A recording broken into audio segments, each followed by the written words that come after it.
advertisement, it said 7 o'clock, so there may be some people coming in a little bit later, which is unfortunate, but we thought we would get started at 6:30 as the time is listed in most places. So, hello and welcome to this evening's program, the Fox River Fix, the first step to a healthier bay. I'm Mike Bahrke, the Executive Director for the Door County Environmental Council. Co-sponsors for tonight's program include the Door County Environmental Council, the Door County Land Trust, and Executive Director Emily Wood is here this evening, and the Door County Library, represented by Laura Kayakan.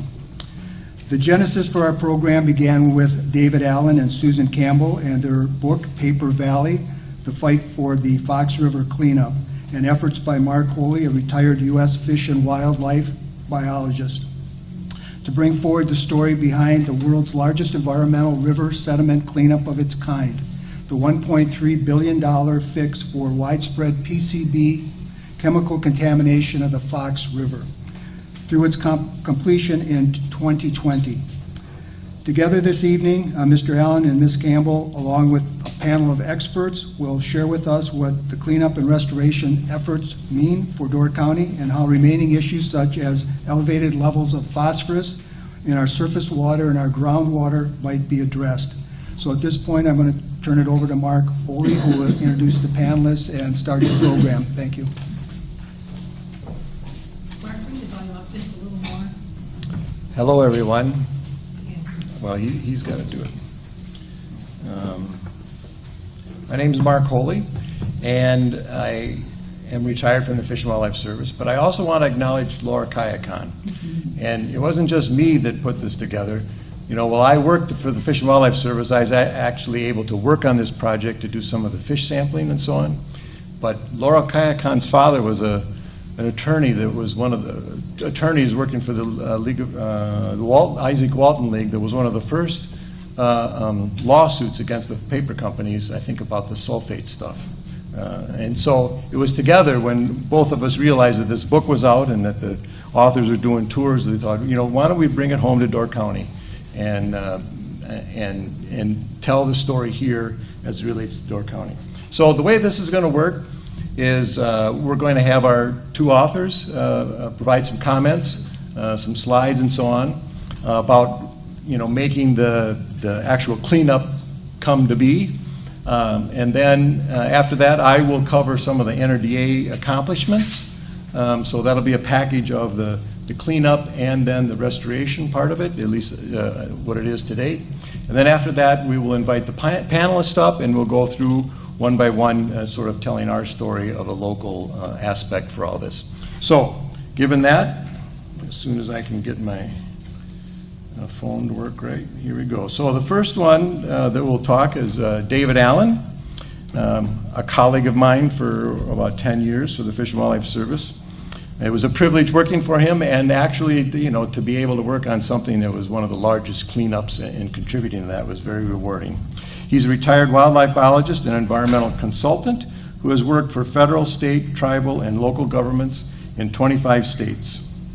The next speaker that's coming up, I'll just introduce her right away, is Susan Campbell, is a former environmental reporter for the Green Bay Press-Gazette, co-author of Beyond Earth Day, Fulfilling the Promise with the late Senator Gaylord Nelson, and former communications managers at the Alliance for the Great Lakes. So starting off with David, thank you. Thanks a lot, Mark. Thank you. Well, Mark said to bring it home here to Door County. I think that's right. When we started this whole book tour, we started down in the University of Wisconsin, Green Bay, where a lot of the research was done that led to all this work.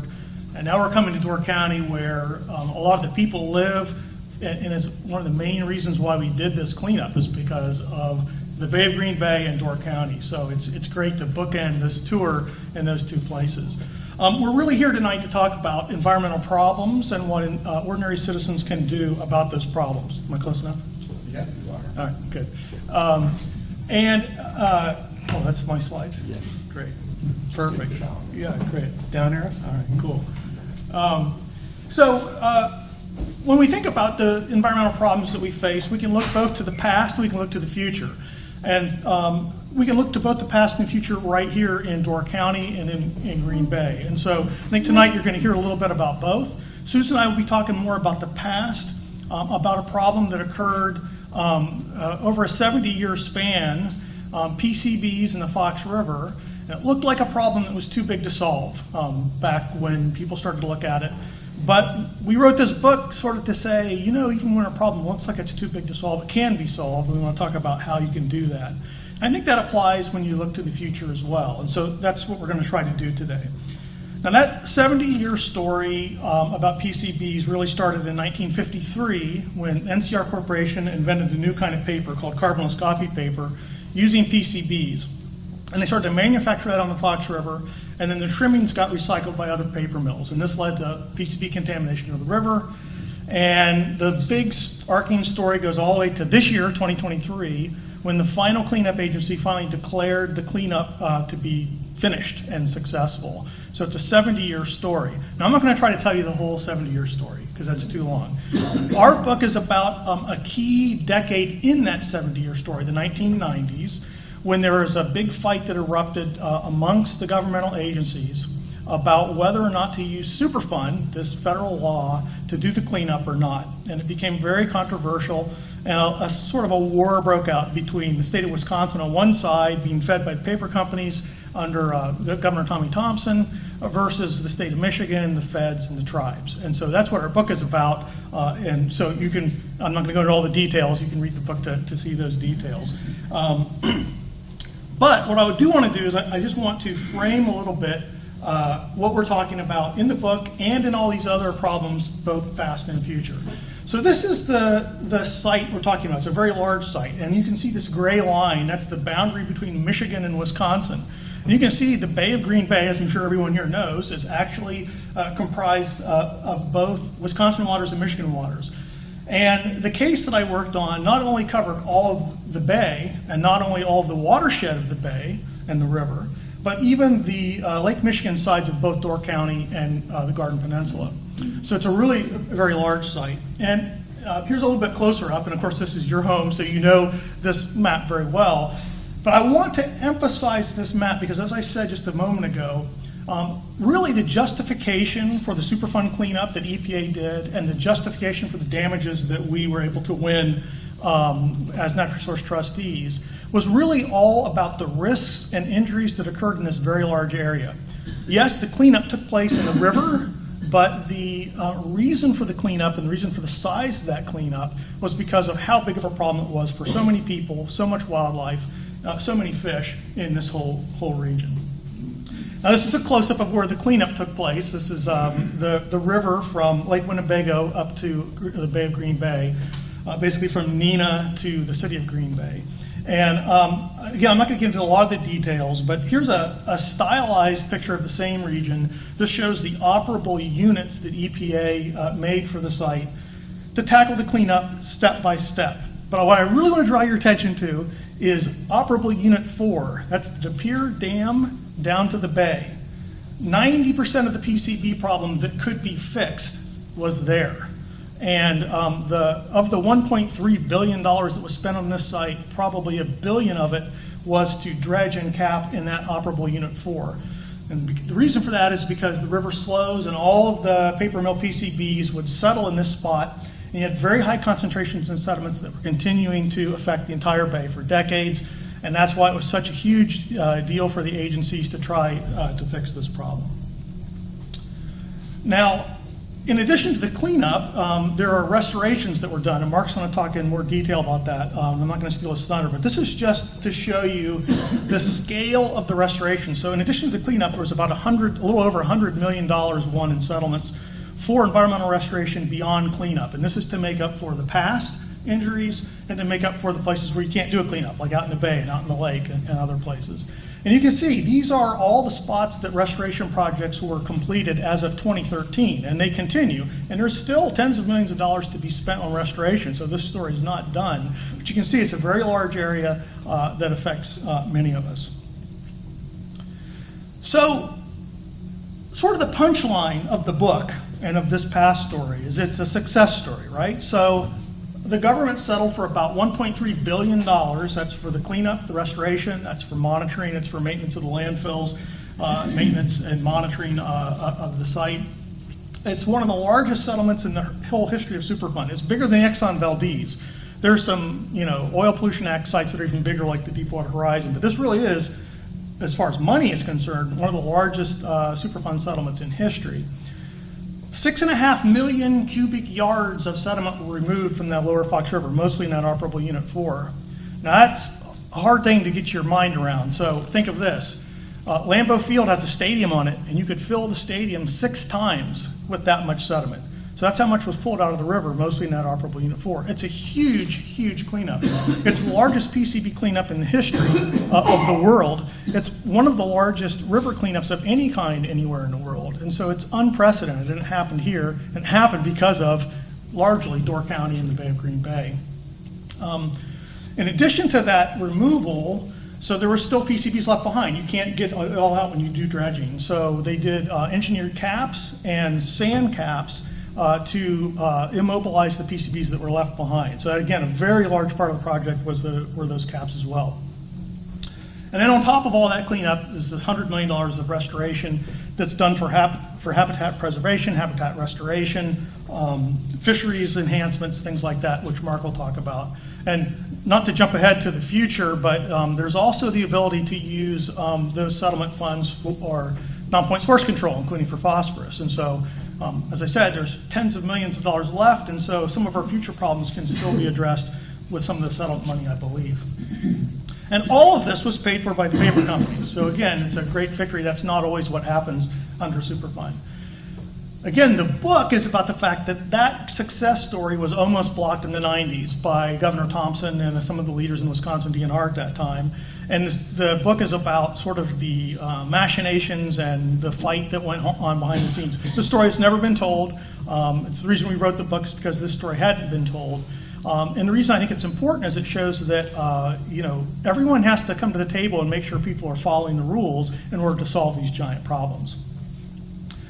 And so the Green Bay Press Gazette, where Susan worked, and the U.S. Fish and Wildlife Service, where I worked, led the charge to try to engage the public, to try to energize the environmental community, so many environmental groups, conservation groups and environmental groups, to get them involved, to win over the scientific community through not only publications, but actually talking to scientists and hiring scientists who are independent scientists, whether economists, chemists, toxicologists, et cetera, to win them over and to do it right.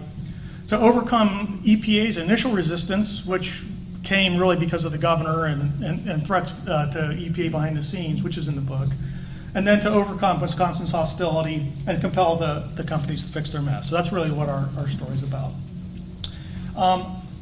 For the future, I think that what we want to say is that ordinary citizens and ordinary civil servants can do these things.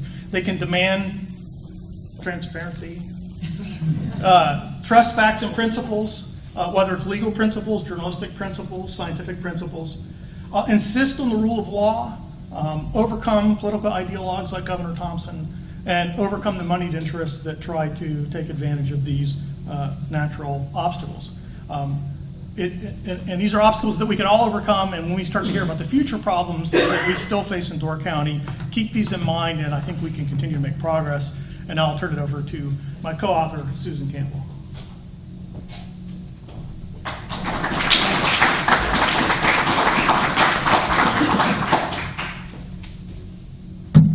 So I just have to ask how. Oh, down here. Down here? Yeah. Okay, thank you. All right, I have to adapt to these. Okay. Well, thanks for coming out. So when I was a newspaper reporter, our editors would always challenge us to answer this question for our readers whenever we pitched them a story to cover. Why should I care? And we had to answer that. Paper Valley, the book, is the story of your state, your natural resources, your water, and your health. Perhaps even more important, it's a story of what almost didn't happen, as David mentioned. It's a story about using the levers of government for what they were intended and how unbelievably hard that can be. It's a story about science, especially emerging science, and how vital it is to communicate that science to the public. And it's a story of how that science can be subverted, which which we see today sometimes. It's a story about how vital the local press is to covering stories of local importance and what it means for local environmental health, at a time when a recent Medill study reports that by 2025, the U.S. is on track to lose 1/3 of the local newspapers that were here back in 2005. So that's 2 years from now. In 1993, I moved to Green Bay to work as the City Hall reporter for the Green Bay Press-Gazette. In 1995, after community focus groups said they wanted more environmental coverage, and shortly after David Allen and his team identified the polluting paper mills and signaled the start of federal pressure on the paper companies, the Press-Gazette resurrected the environmental beat. Little did I know that for the next 5 years, I'd find myself writing hundreds of stories about the intrigue and power play surrounding this issue. This first slide was my very first story on this issue. It was a fair, balanced story, but the headline writer, it's always the headline writer, right? Headlined it, Fed's role in Fox cleanup stirs trouble. Forcing mills to pay could threaten relationships and jobs. And this, basically, they took the paper mill side. And before I came to Green Bay, the paper mill economy was really kind of what ruled the land at that time, and the paper reflected that.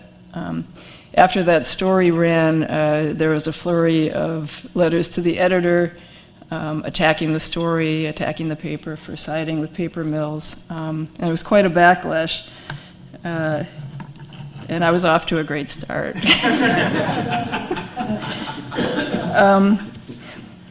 A lot of those letters came from members of the Clean Water Action Council, which was the local environmental group at the time, still there, and they had a long history of fighting the paper mills long before I got there, and long before David Allen and his team at Fish and Wildlife got involved. The story was a good lesson for me about just how combustible this issue was, what I was getting myself into, and just how vital the environmental community was in terms of getting the Fox River cleaned up. And I knew that I would have to, they would have to be part of the story, and I would have to work to earn their trust.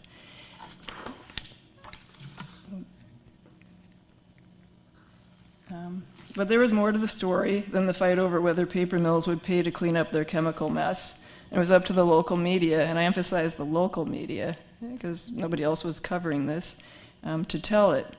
In addition to the wildlife injuries that were being reported up and down the river and bay, there was a growing concern about what science was revealing about PCBs and their potential to harm human health, to affect IQs, behavior, and even the hormonal systems in the babies of mothers who ate Great Lakes fish. There was a concern that there wasn't enough being done to warn anglers and others about the risks of eating them. One such group that I reported on was Hmong fishermen, and I spent time interviewing them and talking to them about why they were fishing despite these fish advisories. And what they said in broken English was they didn't see a point for them. The water looked clean, it wasn't dirty, so why shouldn't they eat the fish?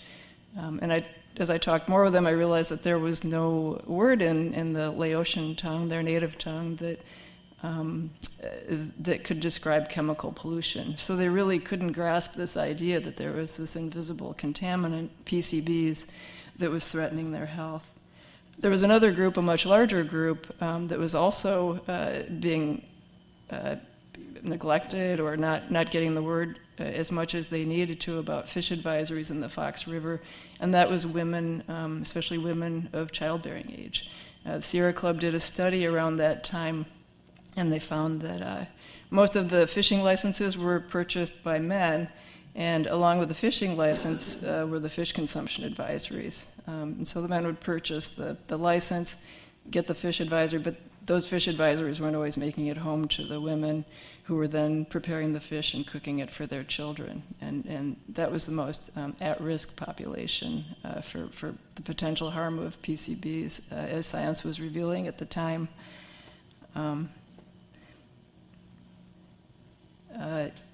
the 1990s, PCBs, together with polluted runoff, mostly from farmland, were targeted as the key challenges to the health of the Fox River and the Bay of Green Bay.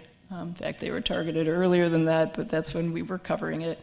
But there were both big problems, and the paper did quite a bit of coverage of both issues, and you'll hear more about the phosphorus problem tonight.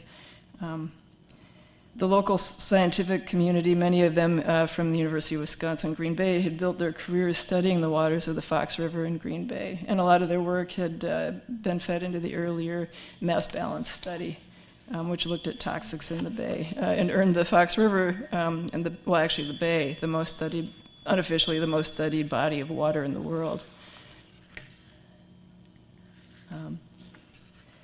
Fortunately, there were federal laws and levers available through Superfund to achieve a cleanup of the chemical PCB pollution. And in 1998, the U.S. announced its intention to list the Fox River as a federal Superfund cleanup site. And this was the story when that happened.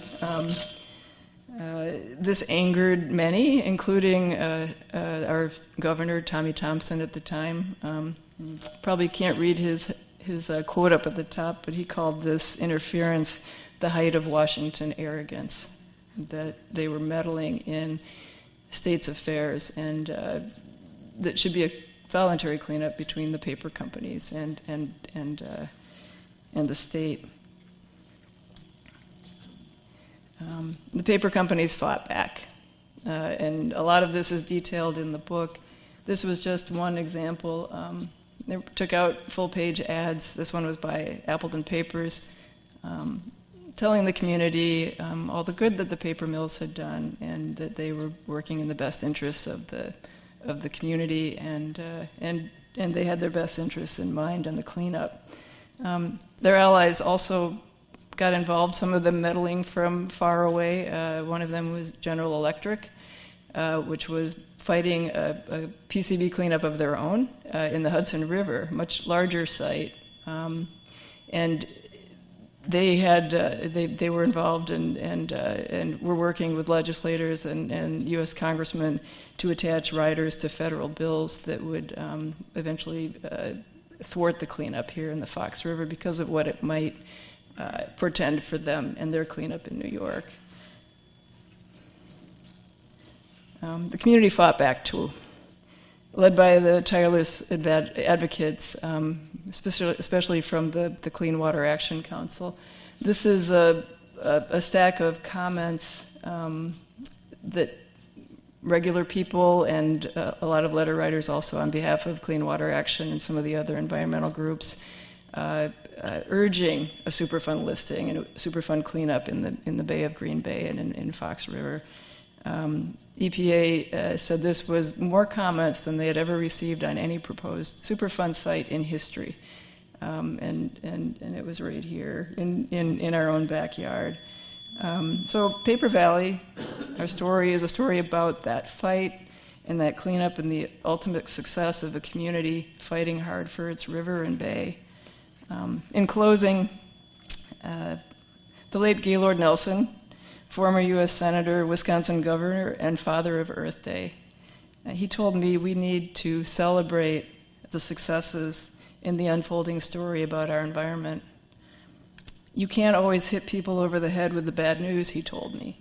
You need to reward them with the good news when it happens.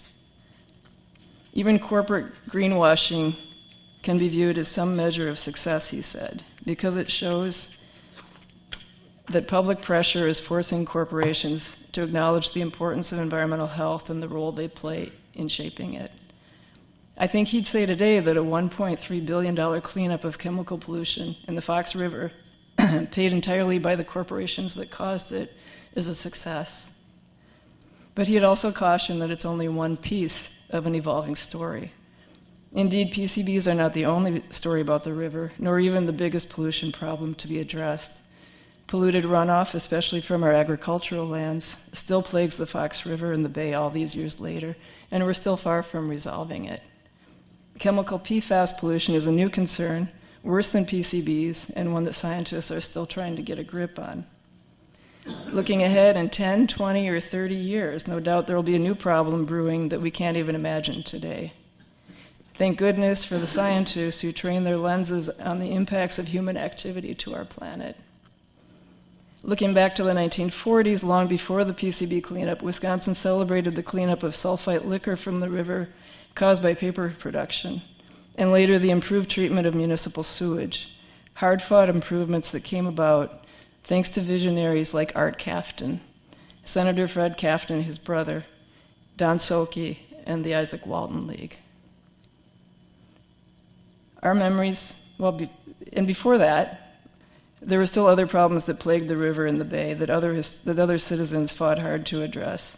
Thank goodness for the historians and for the activism of an engaged public. Our memories are short, and our capacity for a steady feed of bad news on the environment also has a limit. David's and my hope in telling the story of Paper Valley is that the public here will be buoyed by the success as we confront and tackle the problems that loom larger for the Fox River, the Bay, Lake Michigan, and all the Great Lakes. So.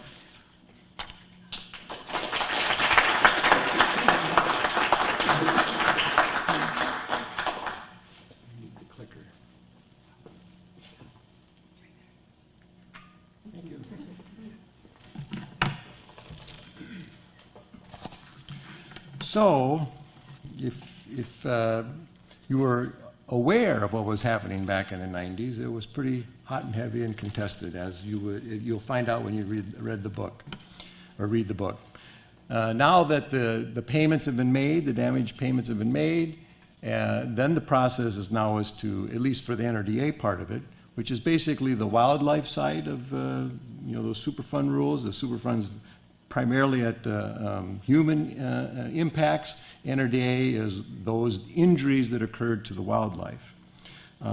So that was pretty much settled in 2000 when they wrote the final, what's the acronym for that? RCDP. Which basically stated, here's what the injuries are. There was a big economic study to turn that into damages, what they had to pay for that, and so on. And I will get to some of that now. So this is the Lower Fox River Green Bay Natural Resource Damage Assessment and Restoration. So on the left-hand side, actually, I want to point out that the organization that now manages providing that money for restoration activities is the Fox River Trustee Council. And that's comprised of the U.S. Fish and Wildlife Service, the Wisconsin DNR, the Oneida Tribe, and the Menominee Tribe. You can get almost all the information that I have here from their website. And I have to call out Trina Soik from the U.S. Fish and Wildlife Service, who works in that program area to manage the grants and so on that comes out from that. She did a great job of providing the data that you will see here. So the red circle here, that's really what you want to focus on, is actually payments from the company started in 2001, and the last payment wasn't until 2015. But if you total up all those payments, it was $106 million just for wildlife. And they recently had a report that I would suggest, if you're interested, go to their website, and you can download that one, that brought up to date how many projects have been funded and that kind of stuff. They have different descriptions of the different projects, so you can learn more. In fact, if you didn't get a packet, which are over on the table there, I attached a couple of these project reports so you can see the depth that they cover it, and that one had to do with a project by the Door County Land Trust. Another one was the other two were fishery projects. One was on walleye, fishery enhancement. And anyway, those are examples of the projects reports that you will find in that larger report. So in this particular thing, they developed 5 different restoration categories, and that's the primary purpose for showing this slide. It also provides their targets, and where they were in 2014 in meeting those targets. But the actual categories are wetlands and associated upland habitat preservation. In the land trust, I'm also a board member on the Door County Land Trust. We call that protection. Purchasing land, protecting it for forever. So anyway, so in further graphs that I'll show, just keep in mind that the wetlands habitat preservation is protection. There's also wetland and associated uplands habitat restoration, where projects actually restore what was left or pieces of property. Aquatic, nearshore, and riparian habitat quality improvement, that's actually in-water type things. Wetlands and waters, riparians, nearshore, and actually in the earlier descriptions, they even called that water quality.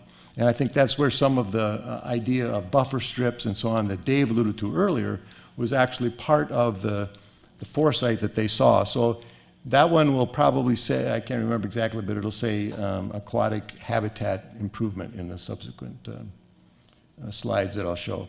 Fishery resource enhancement, it's kind of tough to, usually when they do these restoration things, they want dollars to create better acres and so on and so forth. So it's really hard to try to fit in. So how do you fit in fisheries management and make it last? But in the Great Lakes, fisheries management is everything, because you're always battling invasive species, what kind of species mix will work there. There's been a long-term interest and priority to create fisheries that are self-sustaining, and that's a benefit. So they do have a category called fishery resource enhancement. And then public use enhancement. That's basically how can we make the river or the resources more available to the public, because that's also a beneficial use. And you can see that they do have a limit that of no more than 10% were spent on that particular category. So this is just some of the sort of same slides that David showed earlier, but this shows, as I understand it, the assessment area that you see outlined in orange there is the area that you could evaluate what the damage was or what the injury was. But the area in blue is the area that restoration activities could occur for the NRDA funding. So all the projects will be within that blue, the same slide that Dave showed earlier, that there's a variety and where they're at. And this is all up to date through 2022 that I'm covering. So I thought I'd go through and show how the money was allocated. Now, because I wanted to keep it as simple as possible, I'll get to that in a minute, but this is by restoration category. So most of the money has gone to aquatic habitat quality. And a lot of that, and I'll get into that a little bit later, but a lot of that is actually more down in the valley. Wetland preservation is also high, but the restoration activities actually weren't as much money devoted to that. Fishery resources had 16%, and then public use had 5%. So that just gives you an idea of total project funding. Now you can see the total right there is about $95 million. So that includes the match money. All the grants typically has some sort of match from the agency that's applying for it. So that's the total amount, not necessarily the total amount of NRDA dollars. So if we look at the NRDA funding allocation, now you notice that number is 55,000. So this is the number I got off the data that Trina sent me. So there's 55,000 of the 106 has been allocated. Now they may have allocated monies that hasn't made it to their database yet, because when I asked Trina how much money is left, she said about $15 million. So there may be some projects that haven't been loaded up here, on here yet, but this is how it's allocated across the counties. And what I try to do is keep the lakeshore counties so you can visualize around Green Bay, and then, because really, Brown County is part of the Fox Wolf Basin, but I wanted to sort of separate it out. So that Fox Wolf Basin is about 7 or 8 counties or whatever it is, Outagamie, there's a whole bunch of them down there, Shawano County, and so on. So that's just to keep the pie more simple. But you can see, at least Door County, it doesn't work on a TV. It has about 17%. The biggest recipient of funding is the Brown County, and followed by the Fox Wolf Basin. So that's kind of the big picture of NRDA dollars that have been allocated. So What about in Door County? The vast majority has gone to wetland preservation and upland preservation, and that actually is protection, most of that. Aquatic habitat, there's some, and fishery resources, but the others, it doesn't resonate closely in Door County. So if we take a look closely, or just look at the preservation side, you can see that Door County is the largest recipient of money for preservation, which is, for Door County, that's our strength, right? We have all this quality habitat, good ecology, and so let's protect it. And so there's been more invested in Door County than the rest of the areas. Even Brown County doesn't have a whole lot, but some of theirs is more of a restoration perspective. And then in terms of total acres, Door County still has done pretty well, but most of it's gone to the Foxwolf Basin. And that would be acres of restoration or some of the other categories. It's not just one particular category. So these are the available reports that are on the website. I kind of went through, I drew from all those, but I circled the one on the bottom because there also is a report on the monitoring and adaptive management framework. Now, they set targets when they did the cleanup as to where consumption advisors would be in the future, whether or not they've reached the target, and whether those targets are meaningful. That hasn't been completed yet. So that's actually a piece of information that might be worth following to see, if everybody agrees that they've reached the end of what the targets are, and whether that full compensation to the public then has been achieved. I think, yep. So now I'd invite the M team, I call it the M team, because it's Mike Grimm, a long-term ecologist here for TNC in Door County, Myles Dannhausen Jr. from the Peninsula Pulse over here, myself, I'll have a few more comments, and then Mark Villers, a board of director for the Door County Economic or Environmental Council. And do you want to join the panel too? Sure. You can hang here.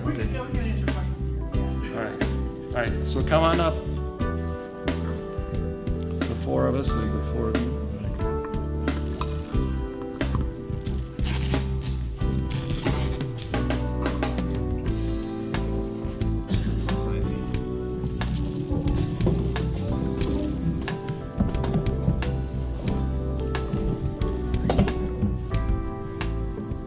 So I think we'll start with Mike Grimm, and pretty much looking for your perspective of what you think this has meant to Door County, whether or not there is more to do, and so on. Take it away. Thanks. You may not have to be as close as Hello? you think. Oh, Yeah, you don't need to be real close. okay. Well, thanks, Mark.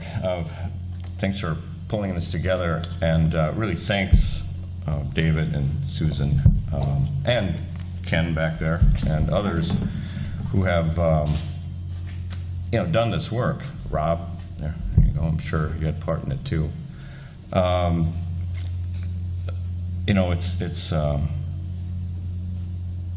It's humbling to see something succeed at this scale, where we often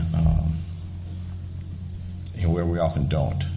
So I'm just really thankful and grateful for the people who put the time in and did this really monumental task. And I know there's a cast of thousands who aren't in the room here tonight, but thanks to all that did do the work, put the time in. So you sent out a series of questions, Yeah. Prompts, I suppose. Prompts. And they're really, you could go down a rabbit hole on any one of these here,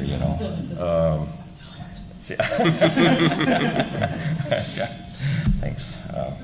So I won't, although I might, you may have to pull me out. you know, you asked questions about, and what are the lessons? Are there transferable lessons from the Fox River PCB cleanup to the problems the community is grappling with today in the Bay of Green Bay? And, well, I hope so. I mean, I hope we learned something. I hope we learned how to leverage the laws that we have and how to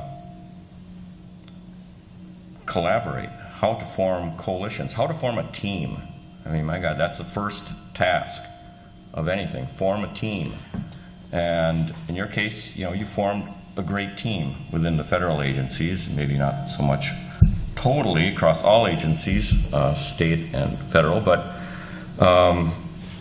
you know, forming teams. And as Susan, you mentioned, which is, my God, like this is a question we all grapple with every day. How do you trust the science? You know, how do you trust the facts? What are the facts, you know? And how do you build that trust in the community to act upon those facts with the guidance of the laws that we have and just what you're saying? So, you know, I hope your book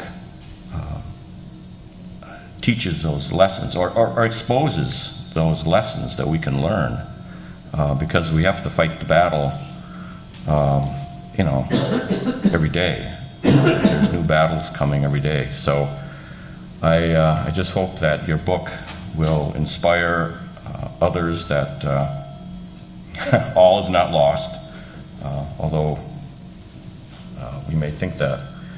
So yeah, I hope there are transferable lessons, and I hope this book gets a wide readership, and I hope people really sort of dwell upon this history, because it was monumental. It was great. And we use that word so loosely, but yeah, I mean, this was a great effort. So again, thank you on that. Oh boy, so I don't know how much time. About 5 minutes or About so. 5 minutes, 10. okay. I probably have like 4.5 done. Well, okay, so let's go to the last question you asked, because I had to think about this. And your question, Mark, was, are there as many cost-effective, and that really, I got hung up on that right away, but are there as many cost-effective opportunities to preserve critical habitats in Door County today as there were in the 1990s?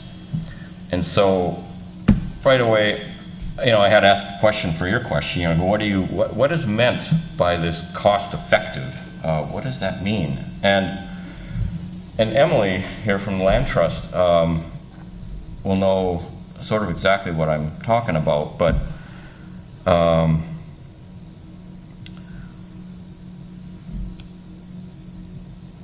agencies as the expression of the public, and nonprofits as expressions of a public good, we all have targets. You know, we all want to have a mission that's for the public good, and that's what a public agency is supposed to do, and that's what nonprofits. That's why we get to be a nonprofit status, because we're doing something for the public good.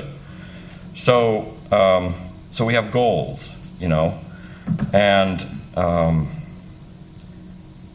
criteria to judge whether our actions are worthy of the effort that we put into it.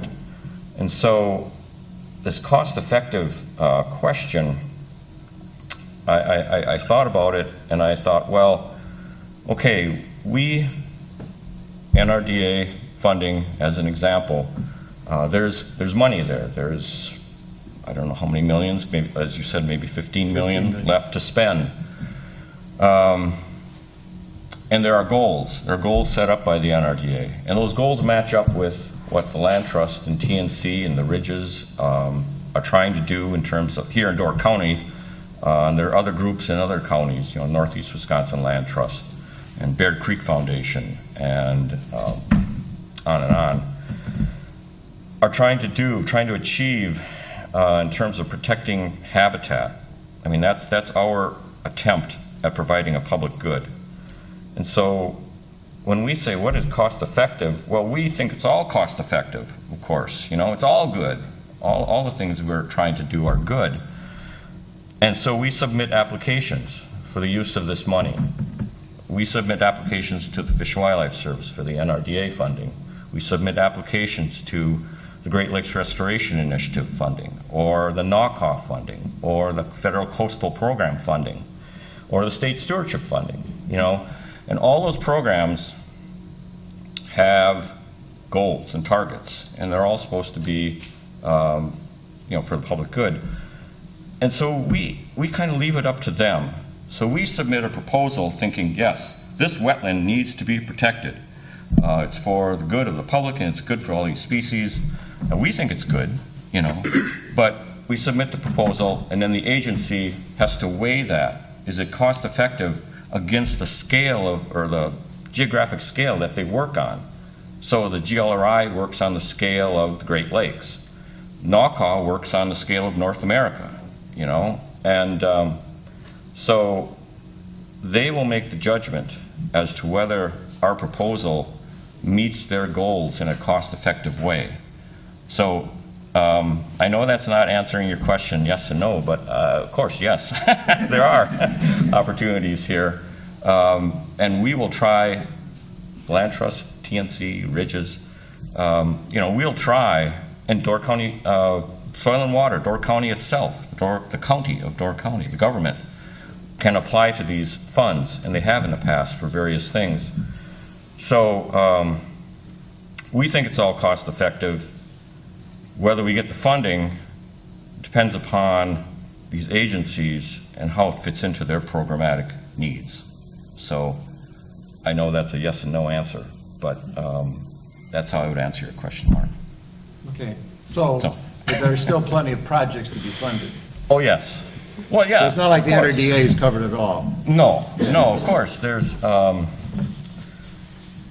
reason these other programs exist, you know, whether it's NRDA or NAWCA or GLRI, I mean, there's a recognition that we have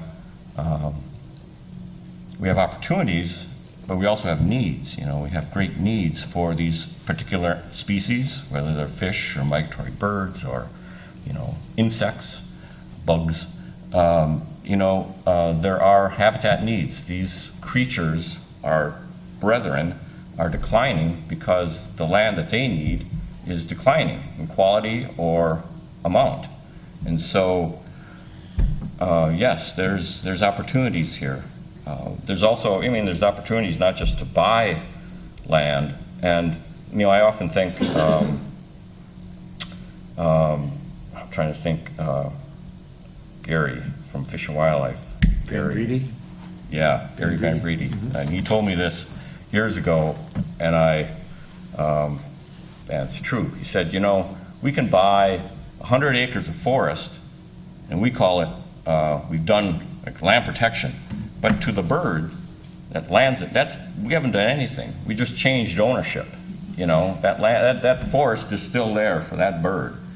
And so restoration is is what's really needed. I mean, protection is needed because you're, you know, avoiding damage, but we also need to, restoration is where we need to go. And thankfully, you know, NRDA and all these other funding sources do recognize that. So TNC is utilized NRDA funds? Yes, Yeah. yes, we have. In fact, I think we were I remember going up Bayshore Drive in a car with you, David, and talking about a project up at the Mink River.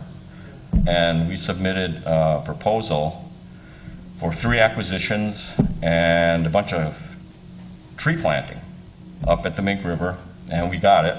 And we did the acquisitions. Those trees now, by the way, are like 30 feet tall. So, thank you. And like another one in Michigan, close where I live, yeah. the largest one in Michigan is the what's now called the Haunted Forest Preserve. That's right. Garden Bluffs. It's 5.5 miles of shoreline. That's TNC, and that was the NRDA there too. With Yeah. action funds, but Yeah. So yes, Okay. we did use it. Thanks. Yeah. And we will continue, we will Yeah. continue to do it. So Myles, from a newspaper's perspective, or whatever perspective you want to, bring, but what do you have to say about the NRDA and what it's meant to Door County and how the Post covers that kind of stuff? Well, I mean, the first thing I'd like to say as a newspaper guy was I thought Susan could have had a few more slides of newspaper front pages. But in all honesty, looking or watching your presentation, Susan, it spoke to the importance of the media. And this isn't just me supporting myself and my business and my career, but like there aren't the number of reporters out asking questions today that there were 25 years ago. Or that there were 10 years ago or 5 years ago. And I used to cover something like this for the Pulse in, say, like 2005 or 6 or 7, and I'd be here, and somebody from the Door County Advocate would be here, and probably somebody from the Green Bay Press-Gazette would be here. And that would be something like this.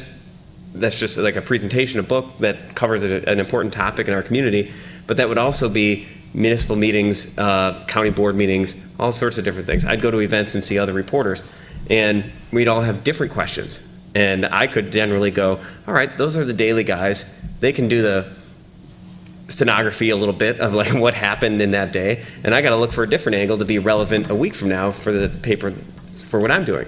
So you'd get different takes on a topic, and you'd cover a lot of different bases and a lot of different ground and give people a lot of information to consume that just doesn't exist. And we try to do that at the Pulse, but as great as we may think we are at our jobs, you're just losing viewpoints. You're losing people who, reporters who have other questions that we didn't think of.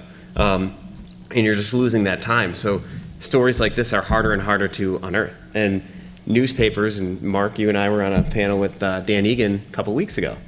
And I was just thinking of that watching yours, because I asked Dan, he did all this great work on the Great Lakes. And that position is probably not funded at a newspaper anymore. They let him go like a dog on a bone and just cover the Great Lakes as a beat. And that's certainly not the case. And probably what you were doing, Susan, is probably not, they don't have the resources to stick someone on a topic like this and dive deep all the time that you'd want to. And even at the Pulse, we don't. I mean, we're trying to hire for a reporter. So if anybody knows somebody, you got a niece, a nephew, a son, a daughter that you want to bring home, like, because we want to add to it, because we know there's so much more to cover. And there's so much, and that's just trying to keep up with the municipalities, let alone dive into some of the environmental topics. And, the other thing I was thinking of, preparing for this, Mark, when you invited me, and thank you for doing that.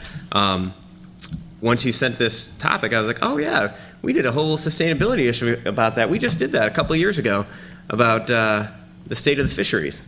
And then I looked up the articles, and I'm like, oh my gosh, that's almost a decade ago that we did that now. So we're due to follow up now, because at the time, I was writing about how this cleanup was ongoing. And now, so much has been accomplished in that time, and now it's more into the monitoring of what the effectiveness of it all is. And that's what's going to be the fascinating story now, is what did all this work do for us? So that's kind of the next thing we got to do. Okay. But you also asked something else in your emails, was, are there examples? Is this a one-off, or is this an example for others to follow? And I actually think there are already examples of this. And our beach water quality isn't perfect by any means in Door County, but if you go back 20 years ago when there was that large outbreak of illness at Nicolay Bay, our beaches are sort of an example of what can be done when people get galvanized to approach a topic and you can get interests aligned. So you had, in that case, you had a beach get closed, one of the most popular, busiest beaches on the peninsula, and one of the most well-known beaches in Wisconsin is closed because a bunch, 31 people fell ill.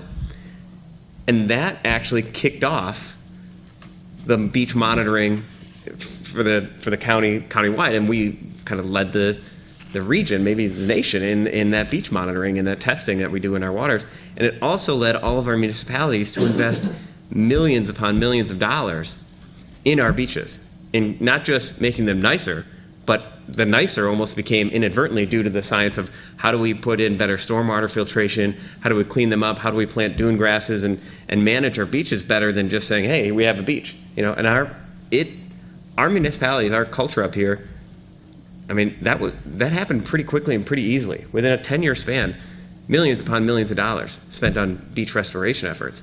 And like I said, we're still not there. We're still trying to come up with better monitoring, alert systems, warning signs, all this stuff, and to continue to clean them. But even like stormwater filtration systems that different municipalities have put in, that all came out of this problem, and there was alignment between municipalities, local residents, and the tourism industry. I'll give Karen Raymore a lot of credit for this. She really advocated for this work back 15, 16 years ago, saying, if we don't have beaches, we don't have a tourism economy anyway. So we need this monitoring. We need to put out the information when these things close, and we need that to be front and center, and we got to be transparent about it, because that's also going to help us.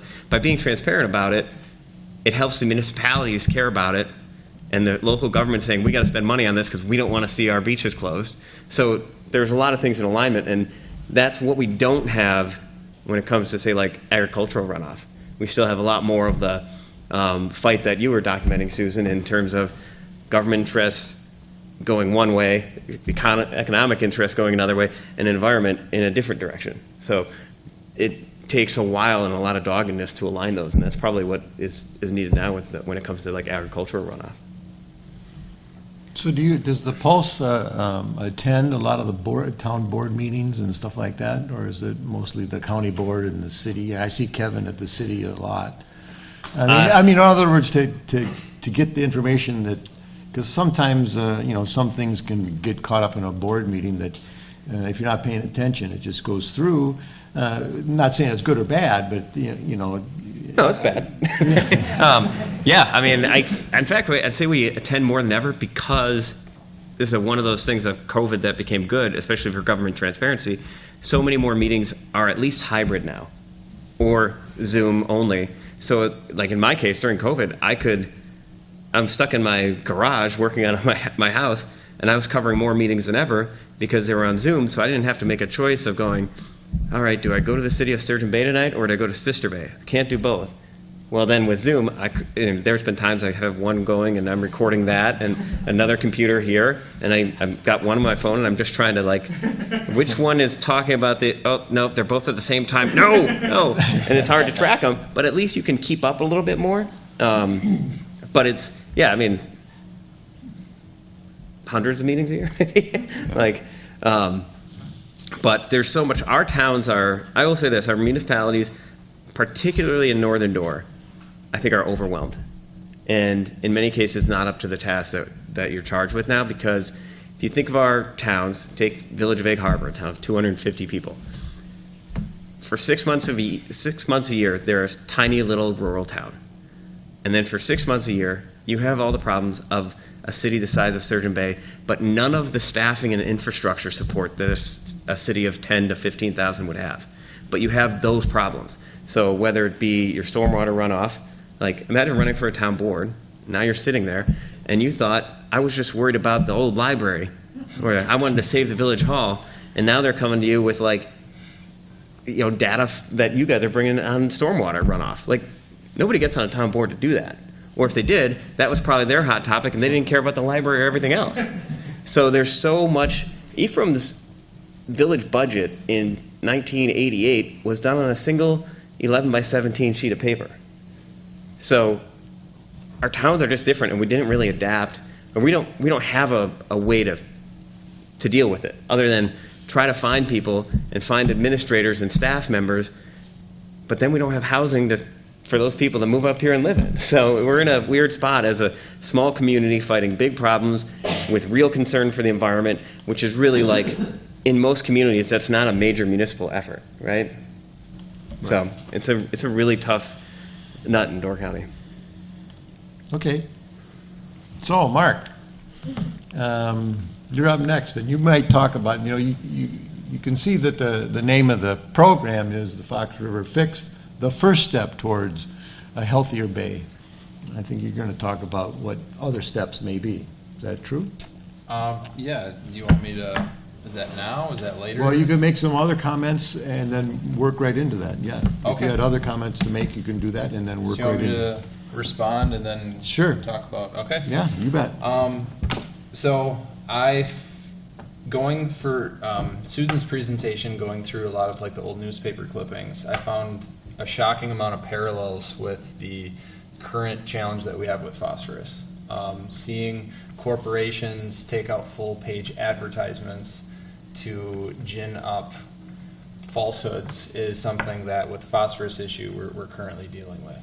I wish I was more optimistic on our institutions, but I find them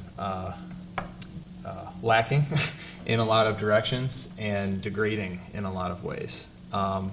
I think it's a mixed bag with a lot of local municipalities, some of them taking the initiative, trying to get beach monitoring, but in the same step, we're also having some municipalities that are rejecting grants to get monitoring up.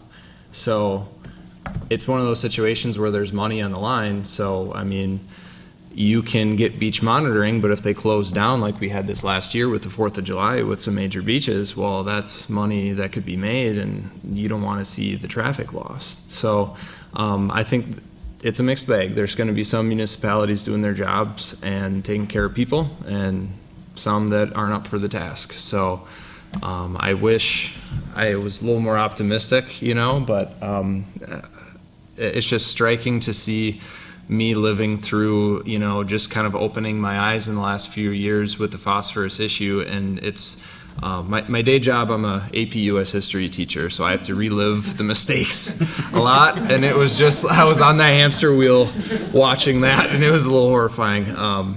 But yeah, we have plenty of challenges ahead of us, and I hope that we can put our heads together and work together, because our institutions could use a little help, I think. So I guess that's all I have to say about that. Okay. Do you want to move into? Sure, if you want to. I don't know if you want me to stand. Sure. And we can probably go sit down again so we can watch. I'll try to make this quick. And then after that, we'll open it up for questions. Let's see.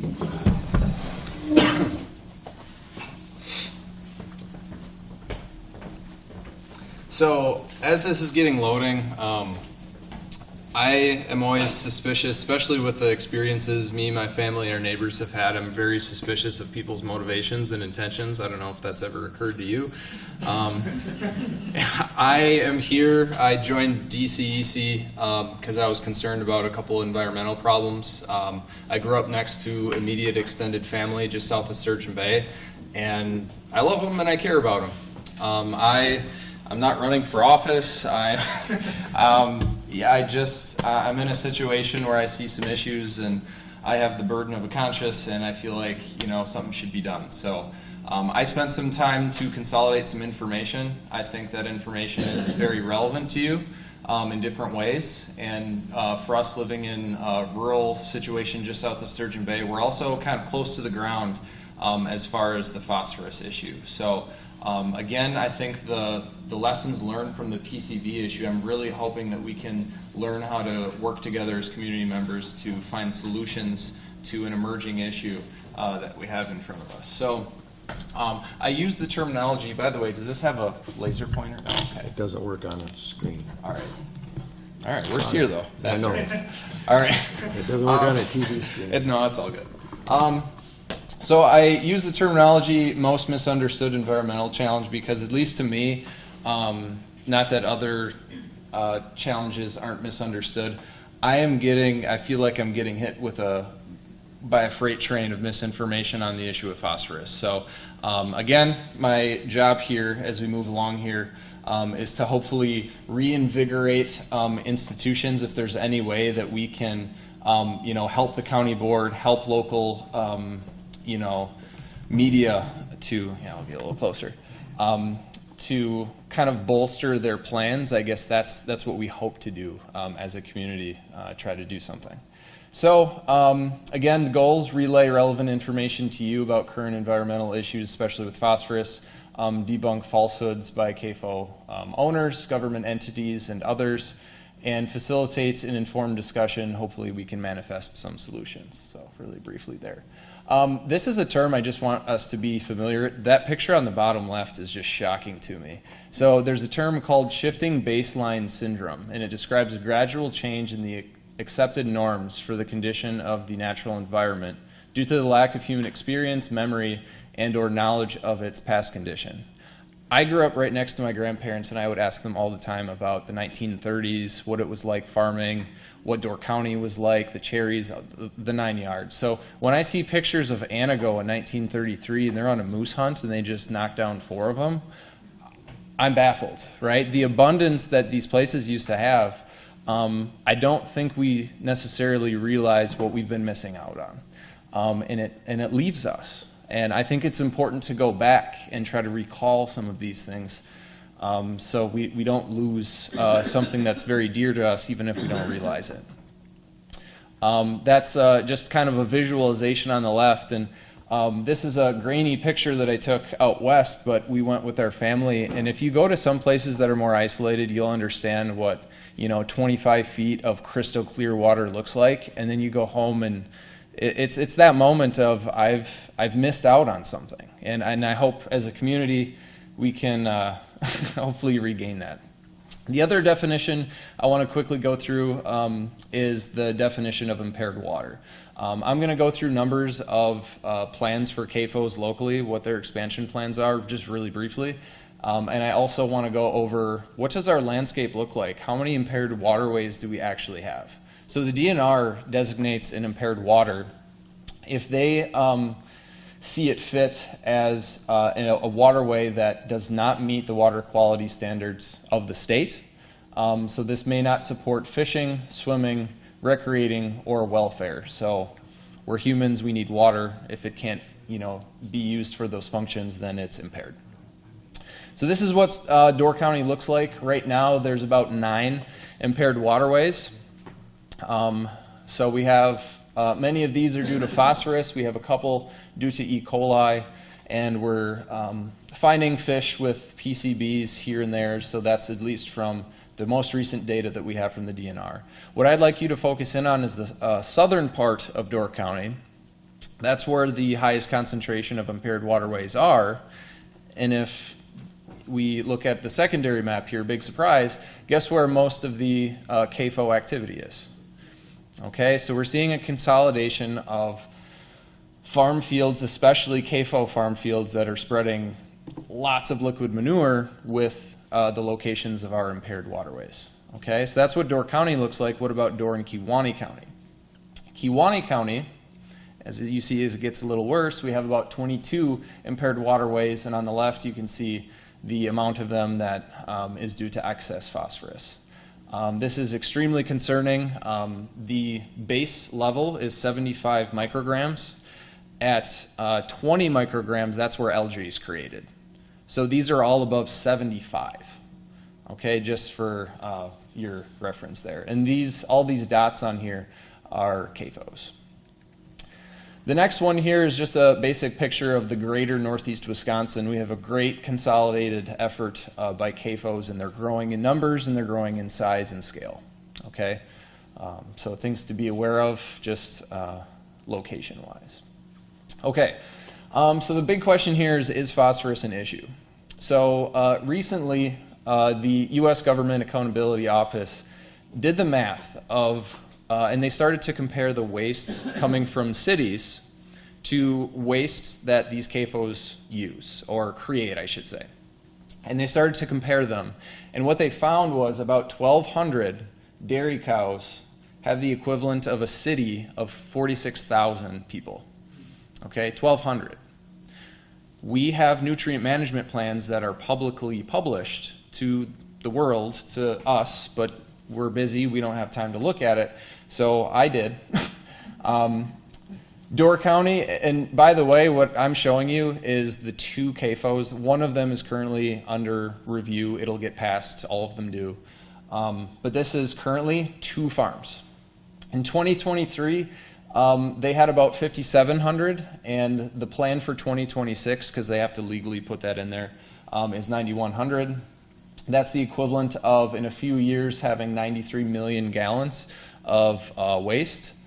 And that's the equivalent of a city of over 300,000 people, okay?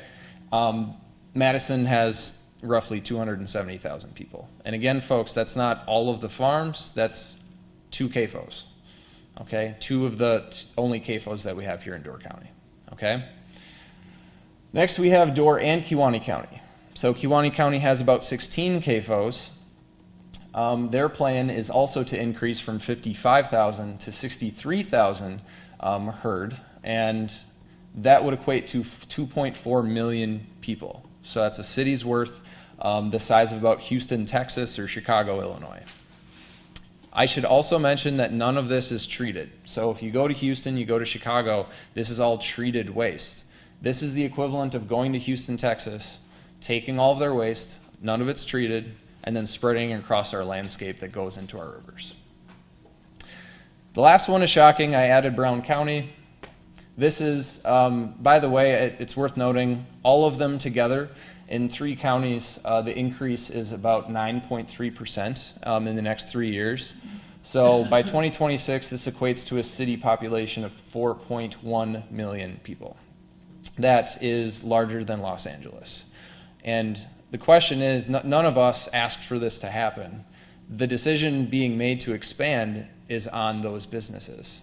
So where do they pay the cost of dealing with this? Well, our environment pays the cost. There's always a price, right? The environment always pays that price, and it's never paid for. Okay, going to quickly move along here. Val Klump was here not too long ago, and I'm just kind of condensing some of his main points. The concern that we have with all of this phosphorus now running into the bay, and I should also mention from his work, he's a professor out of UW-Milwaukee. He's since retired. I don't know if there's been too many people that have spent more and more time in the bay taking testing. The amount of expertise he has was great to hear from him. And it was his assessment that the length of and severity of hypoxia, or these dead zones we hear about, are growing worse and worse. And that includes blue-green algae, sometimes known as cyanobacteria, which is very deadly. So dogs have died, people. In order to combat this, we need about a 40 to 50% reduction in phosphorus. So that's our challenge. How do we actually do that to have some sort of a positive outcome where we live? Challenges is climate change. So by the end of the century, we're anticipating at least 2 solid weeks of over 100 degrees here. That was, again, some of the information that he relayed. We're also expected to get 20 to 30% wetter, and all of these conditions make reducing phosphorus an issue. The catch is that a lot of these CAFOs claim to be, and we'll talk about it in a little bit, but they claim to be innovative stewards of the land because they're using things like cover crop, or they're injecting their manure. And the reality of it is, even with cover crops, they might mitigate the phosphorus to some degree. But because of climate change, also it negates any gains that you get from cover crops. So what this means is we can't just use cover crops and things as a Band-Aid. We need to reduce the entire phosphorus load, period. Okay, and that was a really big takeaway from him. This is just a quick picture of the hypoxia, the dead zones. The severity is getting longer, and just in general, the duration and severity are getting worse. So that was the quote that he made. Every activity is subsidized by the environment. We never pay for it. Okay, as I move along here, what I think is important, one of the things that the DCEC did was we are hoping to relay information about beach closings. And what we're finding is, at least when I was doing some digging, University of Buffalo, Great Lakes, also is dealing with this issue of E. coli on beaches. And what they found was the more algae you have, the more E. coli you should expect. E. coli doesn't like the sun. So if you're having more algae, it serves as a home kind of. It protects it from the sun. You'll have longer lived E. coli. They can reproduce. And so in a way, because of the phosphorus from agriculture, again, they're 40 to 50% of this problem. It's not just the corporations, but they're about 50% of the problem or more. Because of that phosphorus turning into algae, now E. coli has a place to live. So you talk about Otumba in some places. Some people are saying that we're dealing with seagulls. Well, even if you have a lot of seagulls crapping in to Sturgeon Bay, because there's algae, now it has a place to live. So it's an indirect pathway. So I hope I communicated that. As far as just recent data, we're still compiling from this year, but at least from 2018 to 2020, advisories and closures rose from 24 to 43, or a whopping 79% increase at 3 beaches, Ottumba, Ephraim, and Fish Creek. Likewise, in Kewaunee County, their advisories and closures increased from none to 32 in the same period at those 2 beaches. So, I mean, we're here for beach. I mean, I'm hoping that we can enjoy what Door County has to offer, not just our visitors as well. Okay, so that's information. I hope that was very important and pertinent to you. This last part, and then we'll wrap things up, is I feel like I'm getting bombarded by false information, and it was very similar to these full-page ads, with the PCB issue in the 80s and 90s. So I hope some of the phrases that I've been hearing, I'm hoping we can unpack them just briefly, and these are some of the places I've been hearing those from. Oops, going the wrong way. Okay, so we use cover crops and injections so that we are innovative stewards of the land. Cover crops, if you're not familiar, are things like winter wheat, oats, hairy vetch, clovers. These are all things that no doubt help. Soil health, I'm sure you've heard about them as of late. They're the new craze. They can help. I've used them. We farm. It's something that we do in the summer. The catch with this, the rub, is I don't care what mixture of cover crops that you plant. There is not a cover crop in the world that can compete against 27,000 gallons of liquid manure per acre. It just doesn't happen, okay? So as much as they tout it, it's also worth noting that's in the law. If they have to plant cover crops in order to be compliant with the law on Silurian bedrock, which much of Door County and Kewaunee County have. So if you look at it, they need to establish an established crop like a cover crop. So our experience with neighbors is they'll plant an inch of ryegrass and then they'll bombard it with manure, and then they'll ask us to thank them, which I don't intend on doing so anytime soon. And these are pictures that I took. I mean, it's a sea of challenging things. In the nutrient management plans, again, you have future plans. So they told us 12,000 gallons per acre in the spring, 15,000 gallons per acre in the fall every year and for the foreseeable future. And that's becoming more and more common. The other really concerning thing that we experienced was the removal of karst features from our maps that the Soil and Water Department use. We noticed that our neighbors were applying manure on those red areas.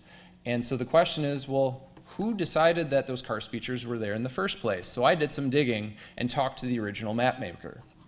The original map maker was a UWGB professor, Dr. Ron Stieglitz, and he's a geologist. With him and the ex-head of Soil and Water Department here in Door County, Bill Schuster, with college students, they worked together to make these maps. What are the most vulnerable parts of our county? Where are the karst features, direct conduits, sinkholes? Together, they met with landowners, they did foot pounding, they went on the ground, and they also used aerial photography, and they said, okay, these are the areas. So that information today is volunteered to the state of Wisconsin, and they make something called a snap map. If you're a farmer and you're wondering where you can spread, they use the snap maps, okay? So snap maps is interpreted then as law. So what's going on here? Farms can now, and I guess they had this in the past, but now they have some backing. Farms can contest that these karst features exist. When they contest that these features exist, Soil and Water, our department, goes out, and if they don't see that there's a karst feature, it no longer exists. What you're looking at on the bottom left, those features and the ones on the right are no longer on the snap maps. This is what the current map looks like. The house that we see, and these are our neighbors that we love, right? They recently, we called out to them and said, you might want to test your water. We're seeing some things that aren't usual, and they're well tested positive for E. coli, coliform, and nitrates. So that's where we're at. I actually reached out to the original map maker, Ron Stieglitz, and I said, are your maps accurate? Just asked him straight up, are your maps accurate? And he said, while modern GPS systems are available now, and they weren't then, I consider the maps to be accurate. Though GPS would certainly refine the location, the features will not greatly alter the areas of concern. The areas are the areas of concern. There's no need to get rid of them. GPS might locate a few feet, okay? And he says it's always surprising, and how relevant is this for us? It's always surprising how short institutional memory is. Sometimes it's completely gone or items ignored. I believe that the maps are accurate much more now than the alterations apparently done to them now. So I hope that this is a new development. We just wanted to communicate that with you. So if you have fields, or if you, depending on where you are, you can keep an eye out for that, because they might disappear and you're not aware of it. Oh, I should also mention the locations there. These are the same nutrient management plan. So the 27,000 gallons per acre, that application rate, are now being spread on areas that still have karst features on but are no longer recognized. Okay, we are currently protected under our ordinance. This was Soil and Water Department in a county board meeting. This is a very quick story of something that recently happened in the last few years. The pink areas on the left are wetland indicators. Someone wanted to have a heifer barn, and they signed off on having a manure lagoon where there were wetland indicators, so that's probably not a good idea. And they also noted that there's a direct channel going into a wetland. So one day, the DNR did an inspection without the owners knowing, and this is some of the pictures that they took. There was leachate waste discharge going right into wetlands. So this is the pictures that they took. It's going directly into the wetlands. This was Bear Creek, and Bear Creek was already nominated for being high for runoff. Okay? So they got nailed with a violation. They were found in violation of two Wisconsin codes for directly discharging wastewater into waters of the state. So the question is, if they got nailed with a violation, what was then the punishment? What was the violation? They got a grant. You paid for it. The project was over $600,000. With that, they created a new manure storage facility, and even closer to the wetland. That's how close it is to it. I found this out a couple of days ago because I was looking into water situations and noticed something fishy, and sure enough. So if it's taking me, I'm very passionate about this, as you can tell. If it's taking me this long to figure these things out, for the general public, I mean, it's an issue to get the word out, to inform everyone of some of the developments. Also listening to Soil and Water, last couple here, adopting the last ordinance with the Silurian standards has made a big difference. I think you can see that with some of the water tests that we have. We've been doing that for the last few years. No. If you look at recent data, this is from County H, and if you're looking off of the road there, 0.75 micrograms is what we're looking at here as a threshold. Every single one of the tests, at least the average for the foreseeable past, has all been exceeding that threshold. The most recent at the bottom, almost twice as high. So this is designated as impaired. And there's right now, the hearing for CAFO is set in their paperwork. That's exactly where their runoff goes. And you'll probably see in the news that there's going to be a CAFO that'll be welcome to the party, and even though this is the river that is supposed to be protected right now. The other thing that they told people to do in the Soil and Water in the meeting was, oh, well, we use Stevens Point well water data viewer. So a few of the board members asked, well, is any of this information like out there? Can we see just to double check? And he said, yeah, of course. Go to our website, click on a link, and it'll take you to Stevens Point well water data viewer. Well, if you do, which no one apparently did, you'll notice that 10 out of 22 earned the worst scores for bacteria. Now, are we saying that, everything that you can test for, nitrates, is the worst? Some aren't doing terrible, but this is affecting people, right? This is a snapshot of what some people are experiencing, and to not address that if your job is to protect the people is a disservice.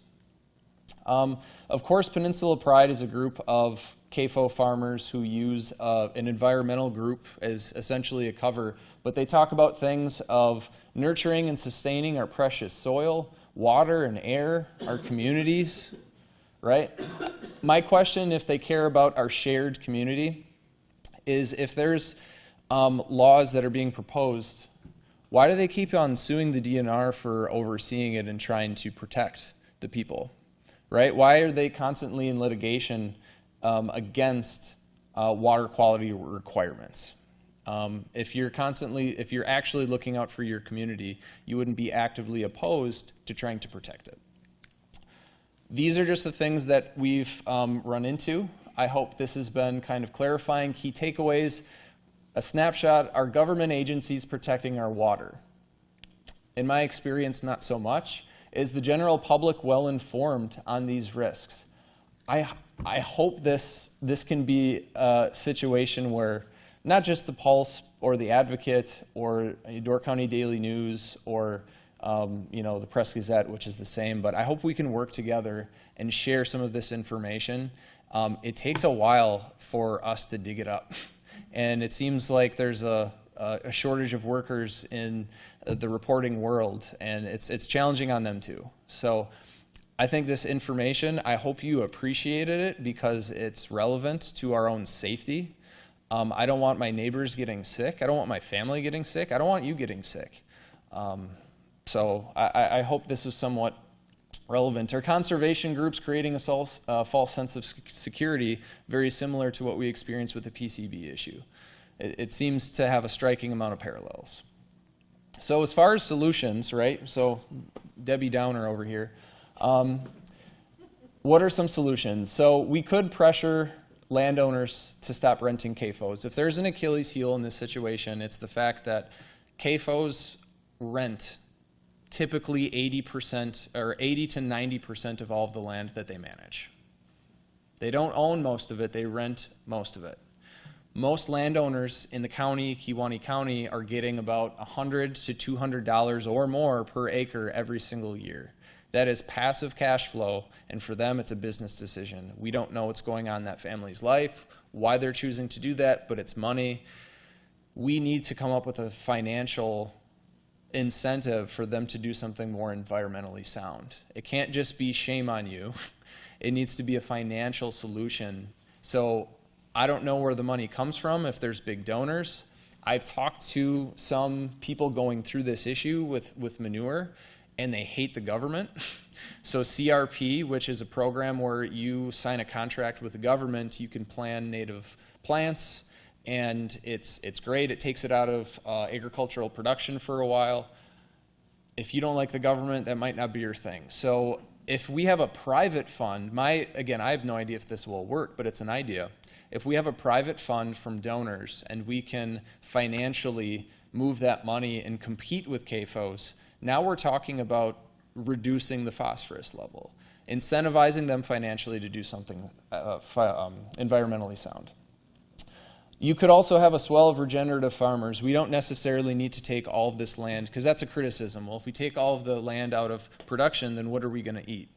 I would argue, first and foremost, most of the food that they're producing is getting shipped somewhere overseas, likely, and might not be great food. But in any case, there are great examples of local farms that are doing a great job of actually improving the landscape, but also providing food. Waseda Farms is a good example. Full Circle Farms in Seymour. They don't have barns. They let their beef, they're hardy.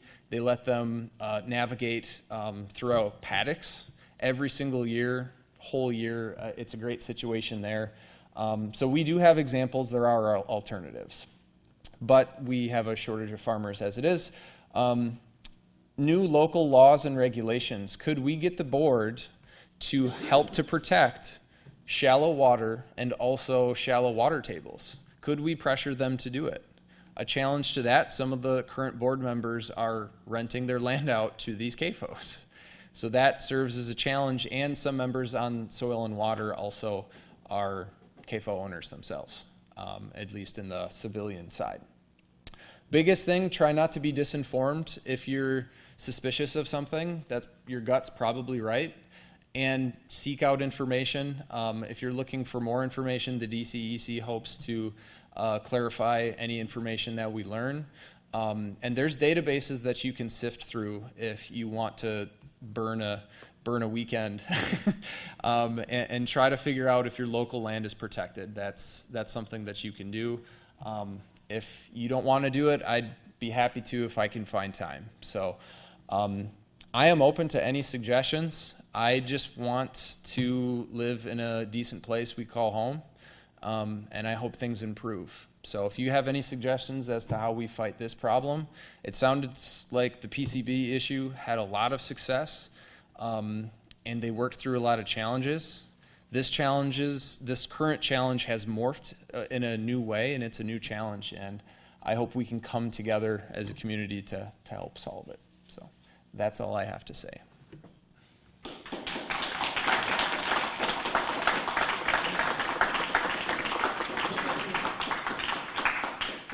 Why don't we all come up, and then we'll take some questions from the audience. There's certainly a wide range of topics to ask this panel, right?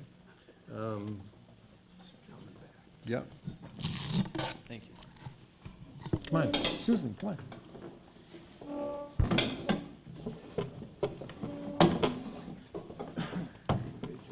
Thank you. Thanks for the time. Appreciate it. Okay, ask away. I have a question.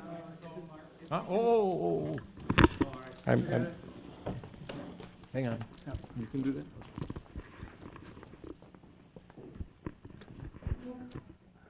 I'd like to know where 6 stadiums full of liquid manure, or PCBs, went to.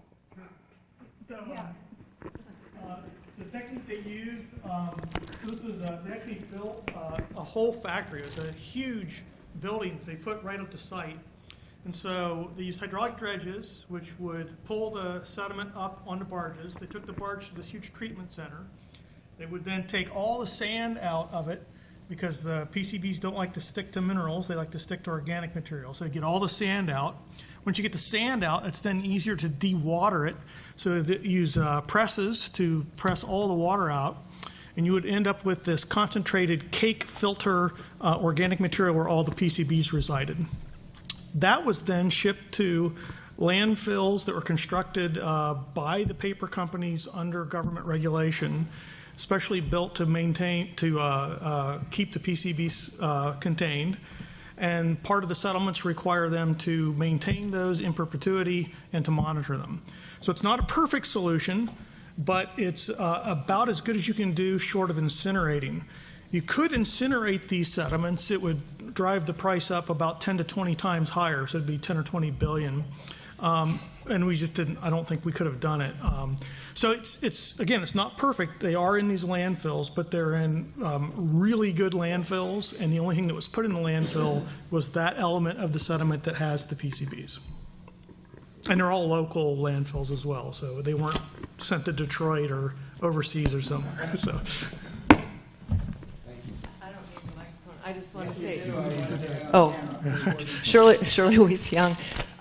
Don't the PCBs decompose over time, though? They do, but it's a really slow process, and it depends. So PCBs are really 209 different chemicals, and some of them will break down more quickly than others. The ones that have the most chlorine tend to be the slowest to break down. There are some organisms which can break down PCBs, but they're not usually where the PCBs are. So yes, they do eventually break down, but it's at least decades. Some of them it's probably centuries. So it's not as bad as uranium or something, but it's pretty long lived.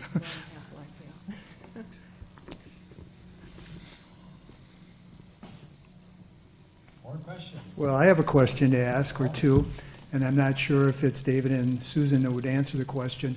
What was the turning point as far as the PCB cleanup? Do you think it was your reporting? I mean, to get public opinion on your side, the legislature and politicians seem to be opposed to it. Was there something that turned it? I mean, were there health effects? Were there a couple of deaths related to it? And how that might relate to lowering the phosphorus? What's the turning point for PCBs and things, in your opinion? Well, I think that there's more than one.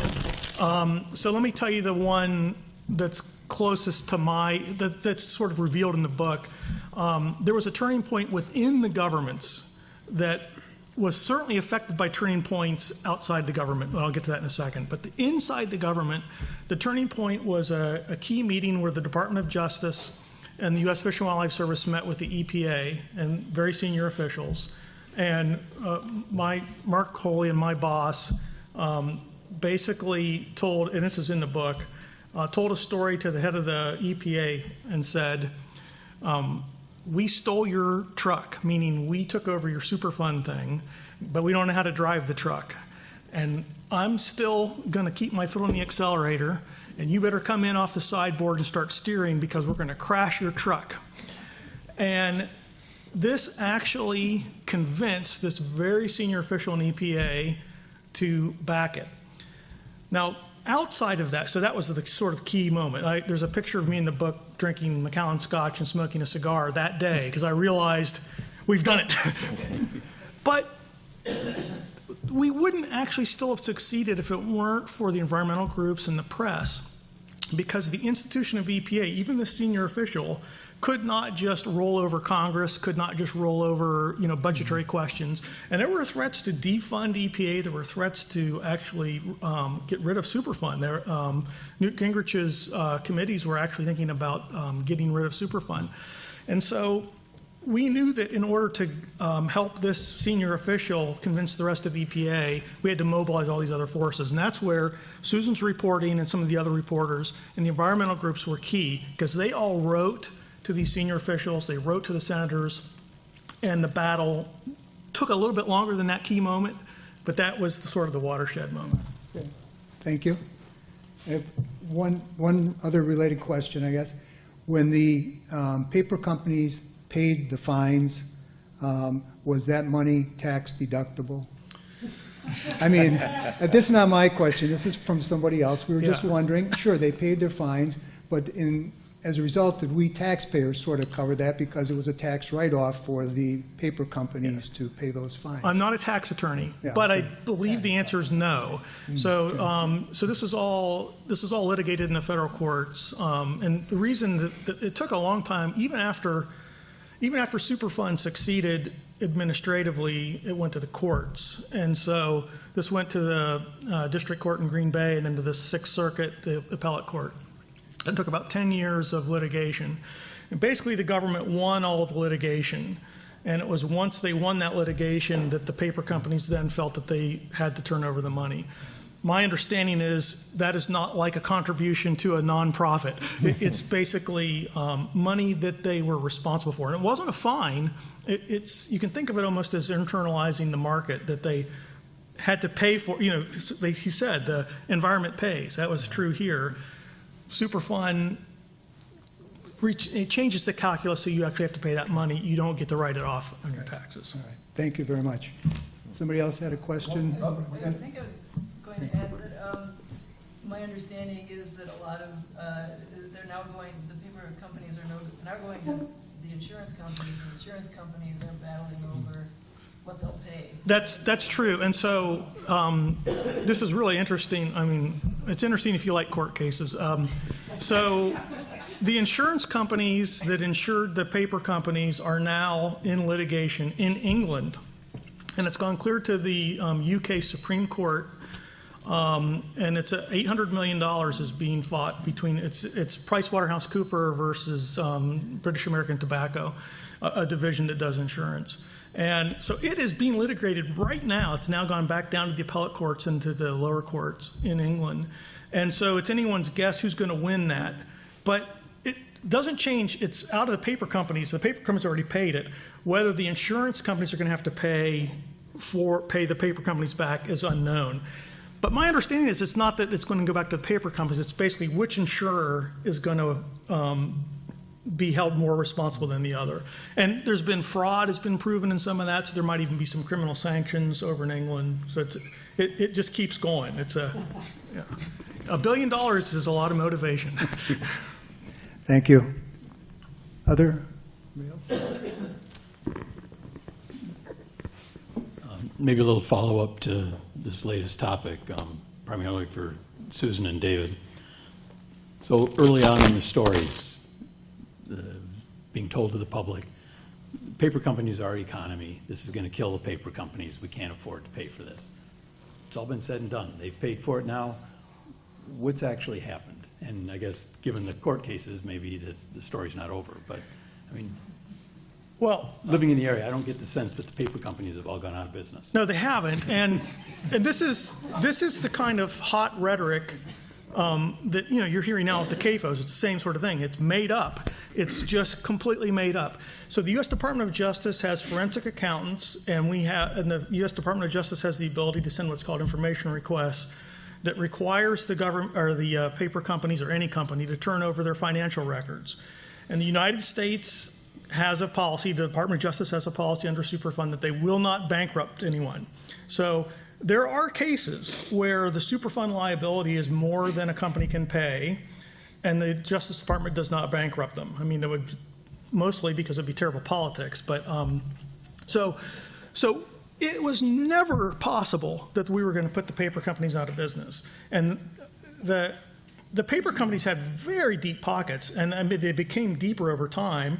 Fort Howard was bought when they merged with James River, and then they were bought by Georgia Pacific, and then there's corporations under those, and that's why it's in England now, is because all of these are corporate entities that are worldwide.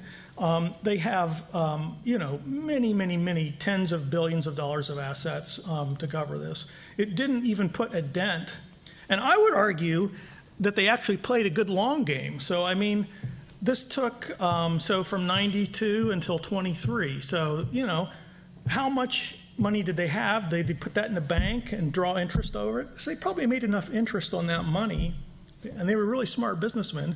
They probably delayed this action long enough that they didn't even lose any money. It didn't make as much profit.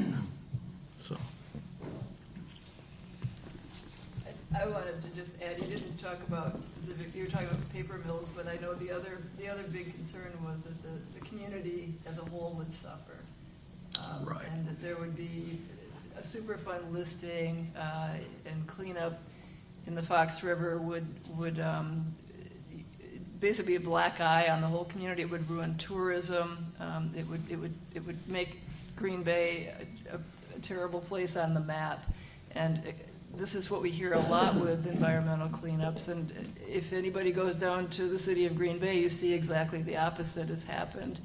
Hundreds of millions of dollars of development have blossomed along the riverfront there. They have riverfront park and dining and high-priced condos, and it's just a classic story that we see repeated again and again when you hear businesses and corporations being pressured to clean up their mess. Well, it's going to destroy workers, it's going to destroy the economy, and again, we see that it actually helps these places flourish and draws people to them. And I think that's another parallel to these whole issues with, CAFOs. It's like there's more than one way to skin this cat. I mean, you don't have to build CAFOs one way. You don't have to necessarily have CAFOs at all. But it has to be science-driven, it has to be law-driven, and you have to build these coalitions to find solutions that work. And like you say, you have to fight against the rhetoric. The rhetoric is heated, and most of the time it's made up. And don't let that discourage you. That's the game. It is to discourage you from fighting back. And I think that CAFOs is just like PCBs in that regard, that you can use the information, the law. You might have to change some of the laws. We might need some new laws for CAFOs. Yeah. Well, something else regarding the cost of doing this. So that 1.3 billion. Usually we talk about environmental regulations in terms of the expense that it is on a business, or like, well, that's going to cost $500 million. We're going to lose that money.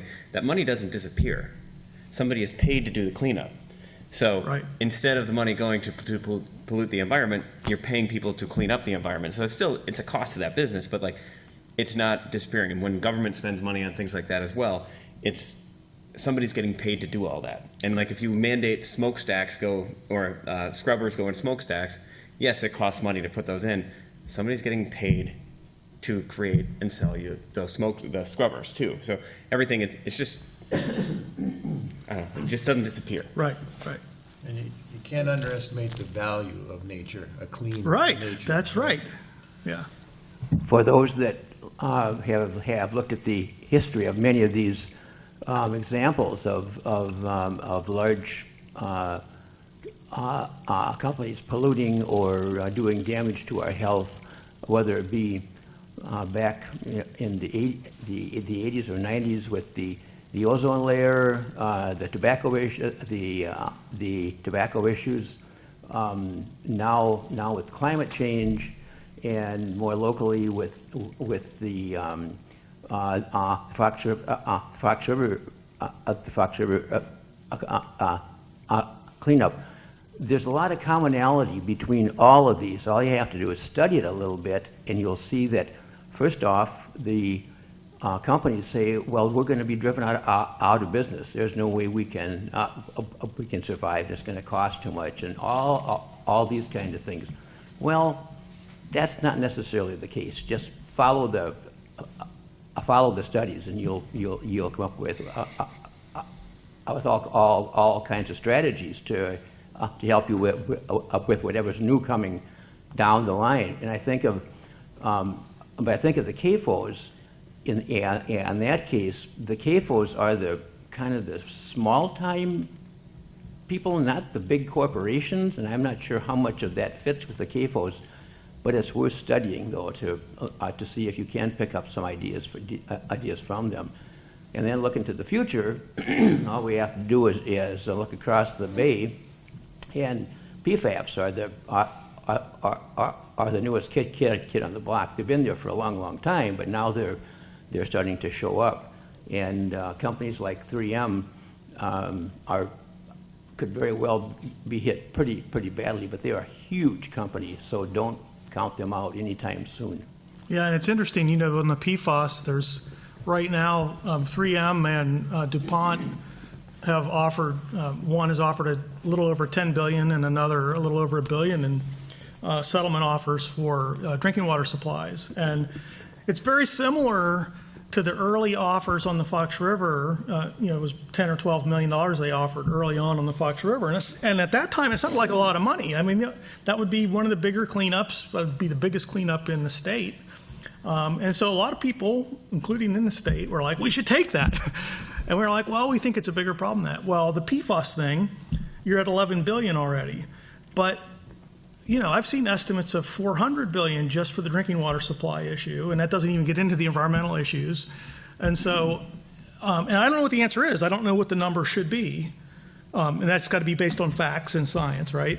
But you don't want to jump too quickly at the early offer unless you're sure you know what the answer is. And so I think the PFAS, we don't know as much, and we're going to have to find out a lot more before we know how big the problem really is.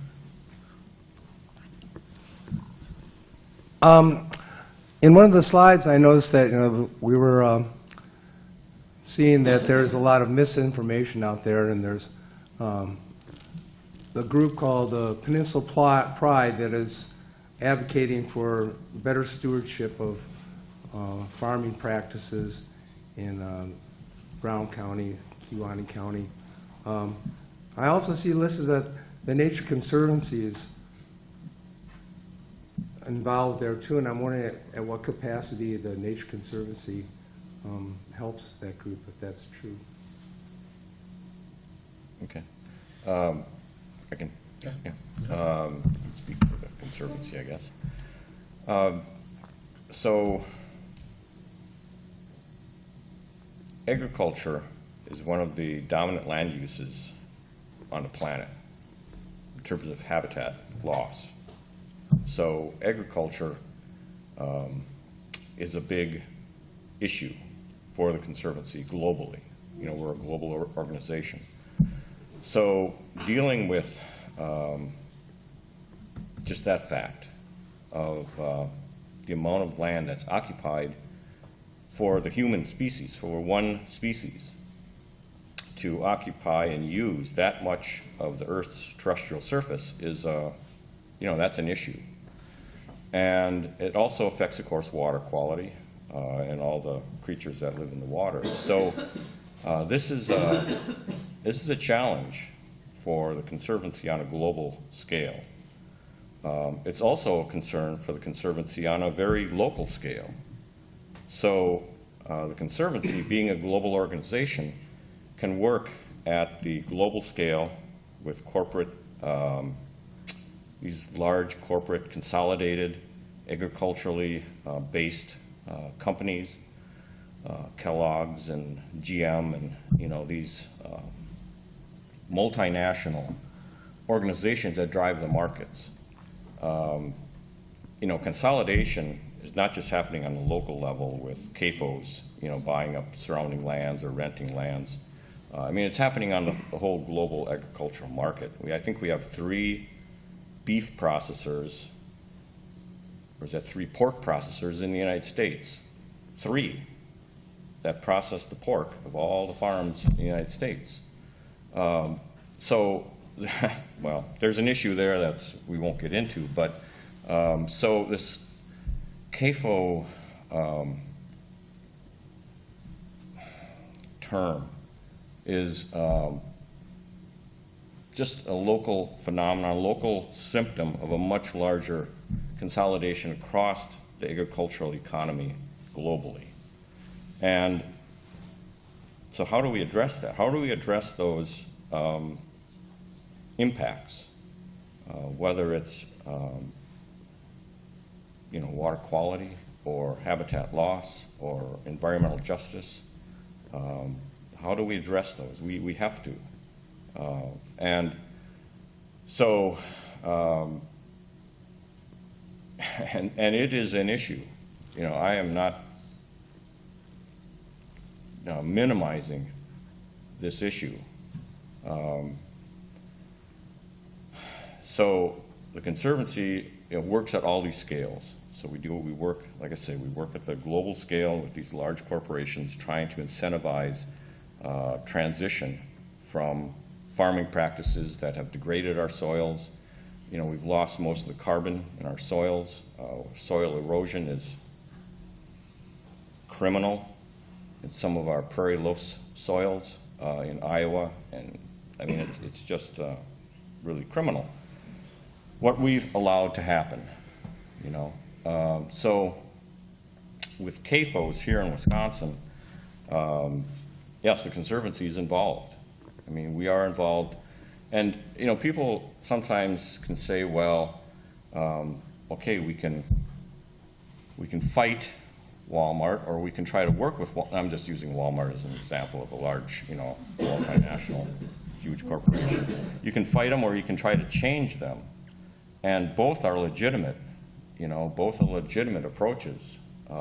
We are so glad there are organizations like Door County Environmental Council or a Sierra Club that are out there doing what they do very effectively sometimes. We have to do what we do very effectively. So we work to incentivize change. And in the case of Peninsula Pride is one of, I think, 28 or 27 farmer-led groups in the state of Wisconsin, funded in part by DATCAP, which is a state agency. I think Wisconsin is the only state in the union that provides state funding to organize these farmer-led groups. And the purpose, of course, is for the public good, because it's public dollars that go to support these groups. And, they're innovating, that's what they're supposed to be doing, innovating with cover crops or different soil tillage or different rotational practices. So we support that. We support innovation in farming across the state of Wisconsin, across the world. So I hope we aren't saying there's a false sense of security here. I hope we aren't saying, we know the answer, and we know how to turn this juggernaut of agriculture around. We recognize there are issues there are issues throughout the process of producing food. One of the big issues that wasn't brought up here, at least in the lower Fox Basin, is the phosphorus load in the soils themselves. And one of the biggest sources of phosphorus in the lower Fox River is sediment erosion from stream banks. It's not actually coming off farm fields. I mean, some, yes, okay. There is erosion off the surface of farmland into streams. But one of the big issues that we're facing is just control of the water, control of the energy of water. You can have sheet erosion coming off your fields, and that happens. Cover crops are the best thing we know how to do so far, and continue innovation, continue experimenting, continue testing with different crops, different varieties and approaches and so on. But if we've lost control of the water, we are going to always have problems. That water is incising our streams, our stream banks, and those sediments, those clay soil sediments in the lower Fox River contain high levels of phosphorus. I mean, 200 parts per million, which is, it's excessive. And that's from history. And so we've got to get a handle on water control. And that's a lot of what the Conservancy does, is try to understand the dynamics of water movement. And while we study, farmers are laying tile. And so, which alters the hydrologic system again. And so, in some sense, we're trying to catch up, trying to get ahead of these issues. And it's hard, it's not easy. And I certainly don't want to be providing a false sense of security here, that these farmer-led groups or TNC know how to do this. We are struggling along, trying to do the experiments, trying to get the science, try to get it right, and then use it. Implement it, test it, monitor it, and then adapt and do better. So our role with Peninsula Pride specifically, and I think about 5 other farmer-led groups in the state, is to provide them cost share money for new practices. So whether that's cover crop cost share, so Peninsula Pride has they receive funding from the USDA to implement cover crop practices, testing these soil health practices, and we provide $10,000 to cost share to specific farmers who are trying to implement these practices. And we do that with, I want to say 5 other farmer-led groups in the state of Wisconsin. We also do things like buy new equipment, because to transition from the old annual, tilling your soil, turning it over in the fall, to working with cover crops, that's a whole suite of $100,000 pieces of equipment that farmers need to buy if they're going to transition. So we buy equipment, we give it to counties like Outagamie County. They've got a couple of our interseeders that work for cover cropping, and they loan it out. They loan it out to farmers, and I think Outagamie County just purchased a new kind of manure injection system, which hopefully, if used correctly, and I emphasize that, can make a difference. But all I want to say is, I guess I don't know, I've been talking here, but I just want to say that the Conservancy is working at both ends of this scale and in the middle, trying to understand the system, understand the facts here, and work with them and work for biodiversity, social justice, and a better future. So that's I guess what I can say about the So Conservancy. these issues are huge, and there's Yeah. multiple ways to get at it, right? Thank you. To look There at you it. go. But one thing, you know, at the Climate Change Coalition annual meeting they had this year, they had Joel Hendelsman come and talk about her book, A World Without Soil, The Past, Present, and Precarious Future of the Earth Beneath Our Feet. She was a science advisor to President Obama, and I've been reading this book, and it's really interesting. It's very informative about how important soil is and different ways of trying to save it and so on and so forth. So I would recommend it to anybody. If I may. The challenge with celebrating groups like Peninsula Pride is they're getting taxpayer money to create innovations to problems that don't need to be created in the first place. The fact that we have cities worth of manure, so we have to innovate our way out of that, doesn't need to take place in the first place. Milk demand is decreasing over time. There's dumpings taking place, and if their prices go down, the government then pays for it again. So when we talk about the innovation of cover crops, it needs to be put in context. And every part of a CAFO structure, when we do, is that me? I don't know. When we talk about CAFOs, I think it's important to understand that the foundation of their business model is complexity.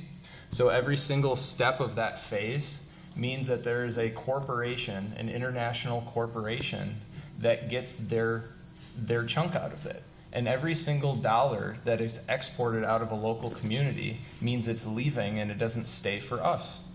So when a farmer uses Roundup and synthetic fertilizer, which if we go back to the original form of synthetic fertilizer is used as bomb ingredients with the Haber-Bosch process, all of these processes can be profited off of, whether it's synthetic fertilizer, whether it's new genetics for heifer, for milk production, when in actuality there are farms in places like Georgia, White Oak Pastures is a great example, where they have more than 1,000 cows.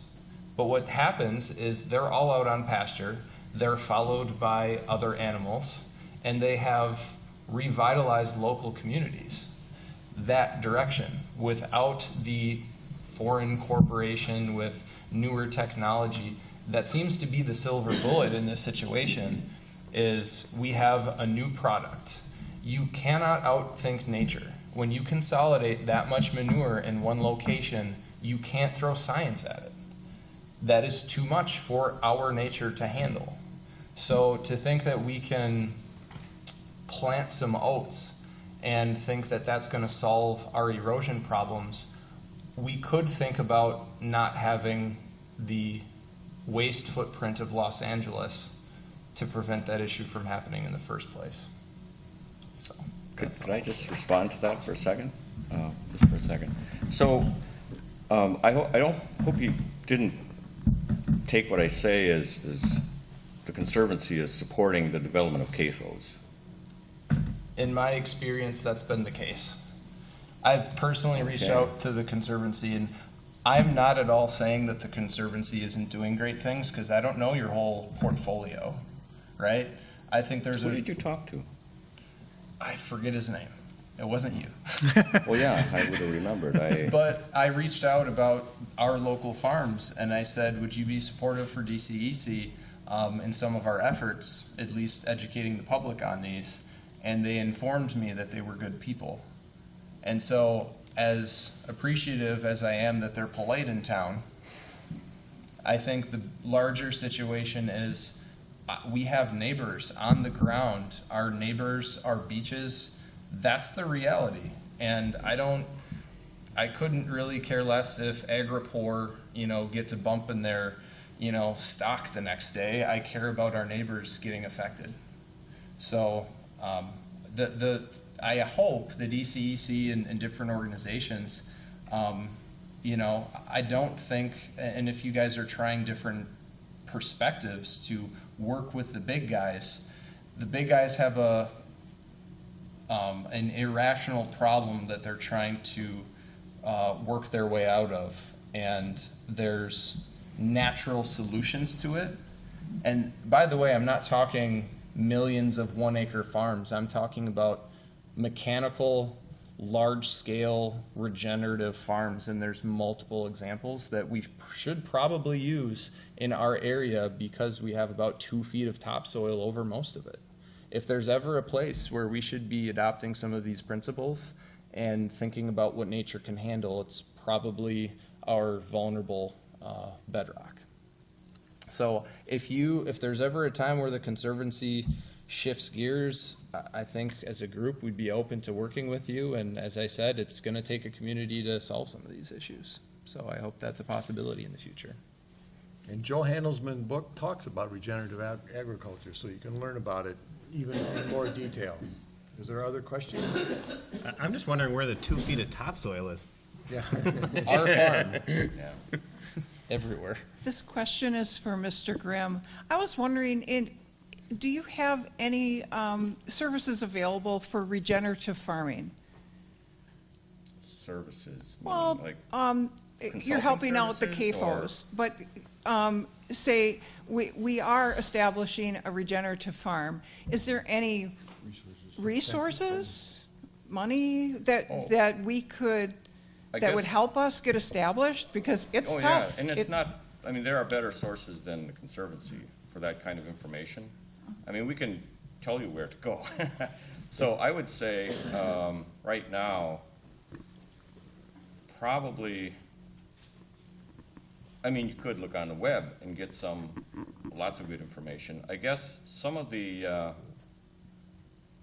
USDA folks, some of them are, well, I'm not quite sure what you define regenerative agriculture first to me. So I know maybe I could help you be more specific than just general. So if you could, like, what kind of agriculture are you looking at? So what we want to do is regenerate the soil. So you plant your cover crops, you grow your crops that you want to. So you want to increase soil carbon?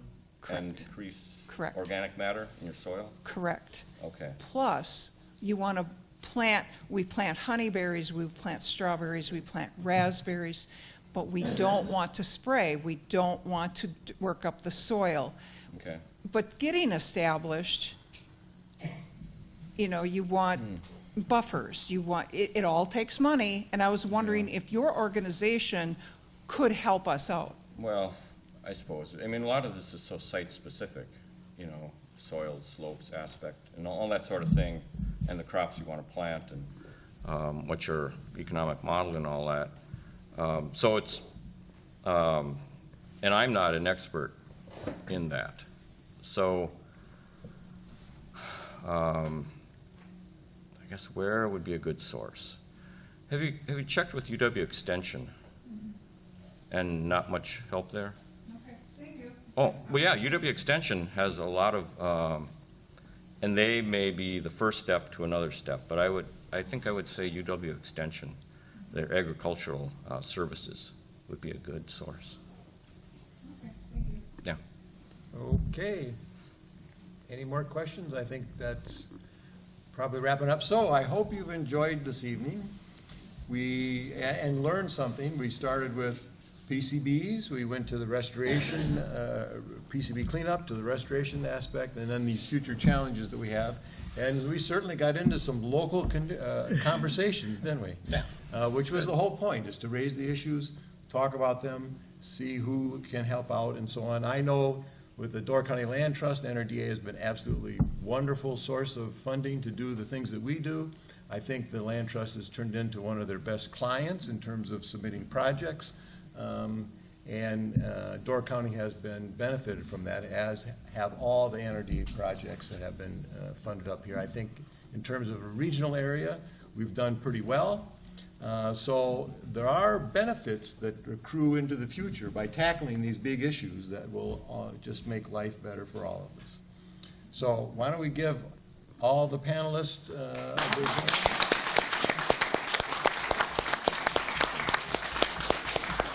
And thank you so much for coming. I think you'll probably have to look more for the DCEC to come up with their agenda to tackle those issues that are important to them, so pay attention to that. And, yes, there are books for sale. The Paper Valley is for sale, and the authors are here that will sign it for you. So learn a piece of that history in great detail. Thanks. Thank you. Good to see you again.